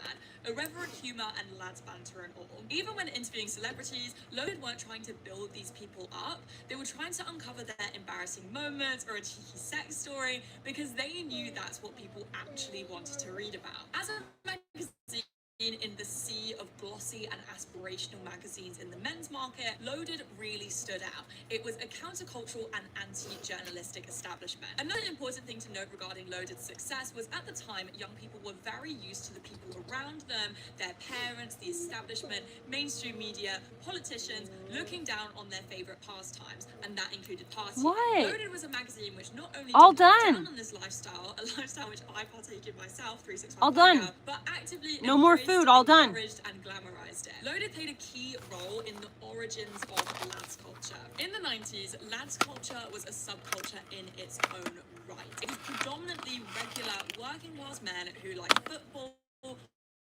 Britpop, house music, drinking and partying, and as you can see by even the earliest cover of Loaded, hot women. Despite lads culture in the 90s being anti-establishment to a certain extent, even its origins weren't without its problems. The lad was actually a response to the new man. This was an archetype in the 90s of a metrosexual man who cared about his appearance and was a feminist. The new man was everything a lad loudly didn't. Do you want to go outside? As you can imagine, it makes the place of women within lads You're not getting any more food. There's no more food to have. I'm going to circle back to this later. Loaded was predicted to be a flop. The staff were only contracted for 3 months, yet by 1995, Loaded became the best-selling Hold on, men's magazine. I'll be right there. And again, it's really important to keep this in our heads that this magazine would become this and would spur on an entire lads mags genre which looked like this. When it came to the cover, I'm coming right now.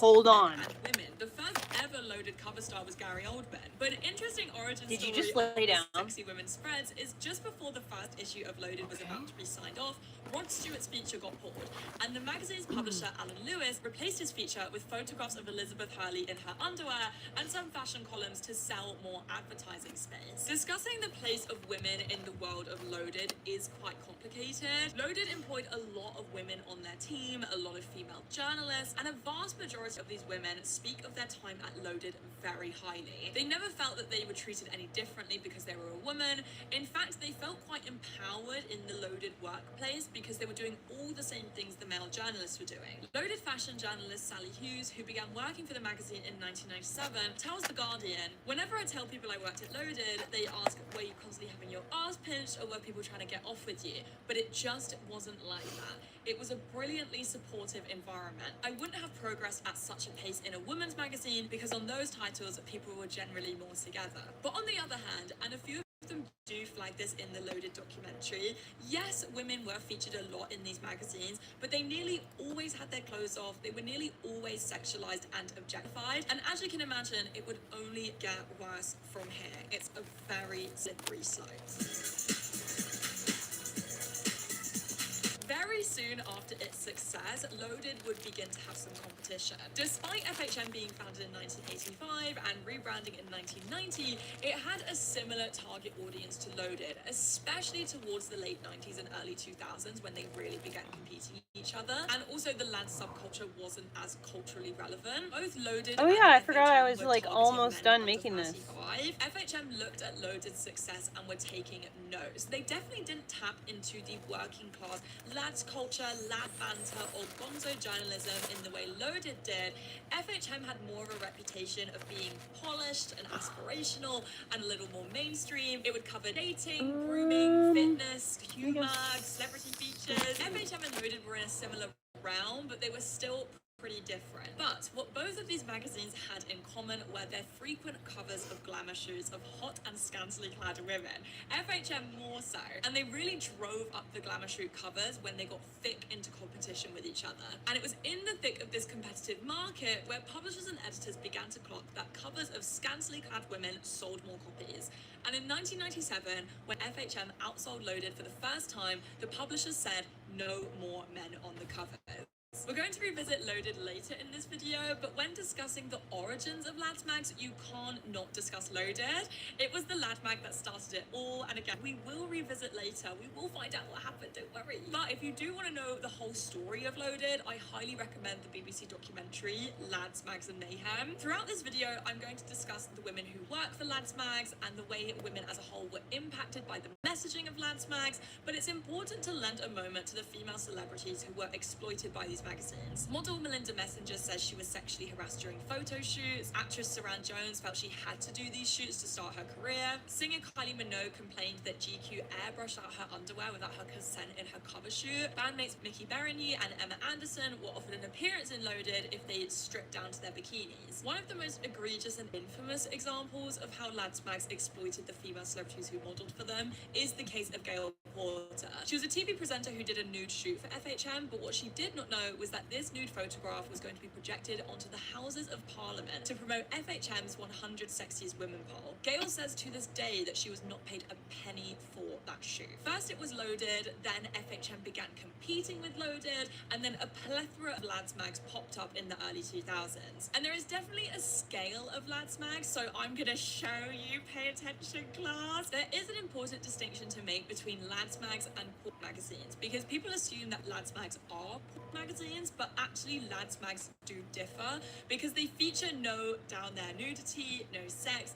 They only seem to feature nudity upwards and maybe a little bit of butt if they were feeling crazy. Featuring butt in the magazine in like the 90s was like pretty rare. The reason why this distinction is important is porn magazines were either hidden on the top shelf or only sold in specialist shops. And if you did want to purchase one, you would probably get ID'd. Meanwhile, lads mags, as I mentioned at the beginning of this video, was stocked in most chain supermarkets, weren't hidden in any degree, and were displayed at children's eye level. And in the early days, I'm sure you didn't get ID'd. But let's get onto our scale of lads mags, shall we?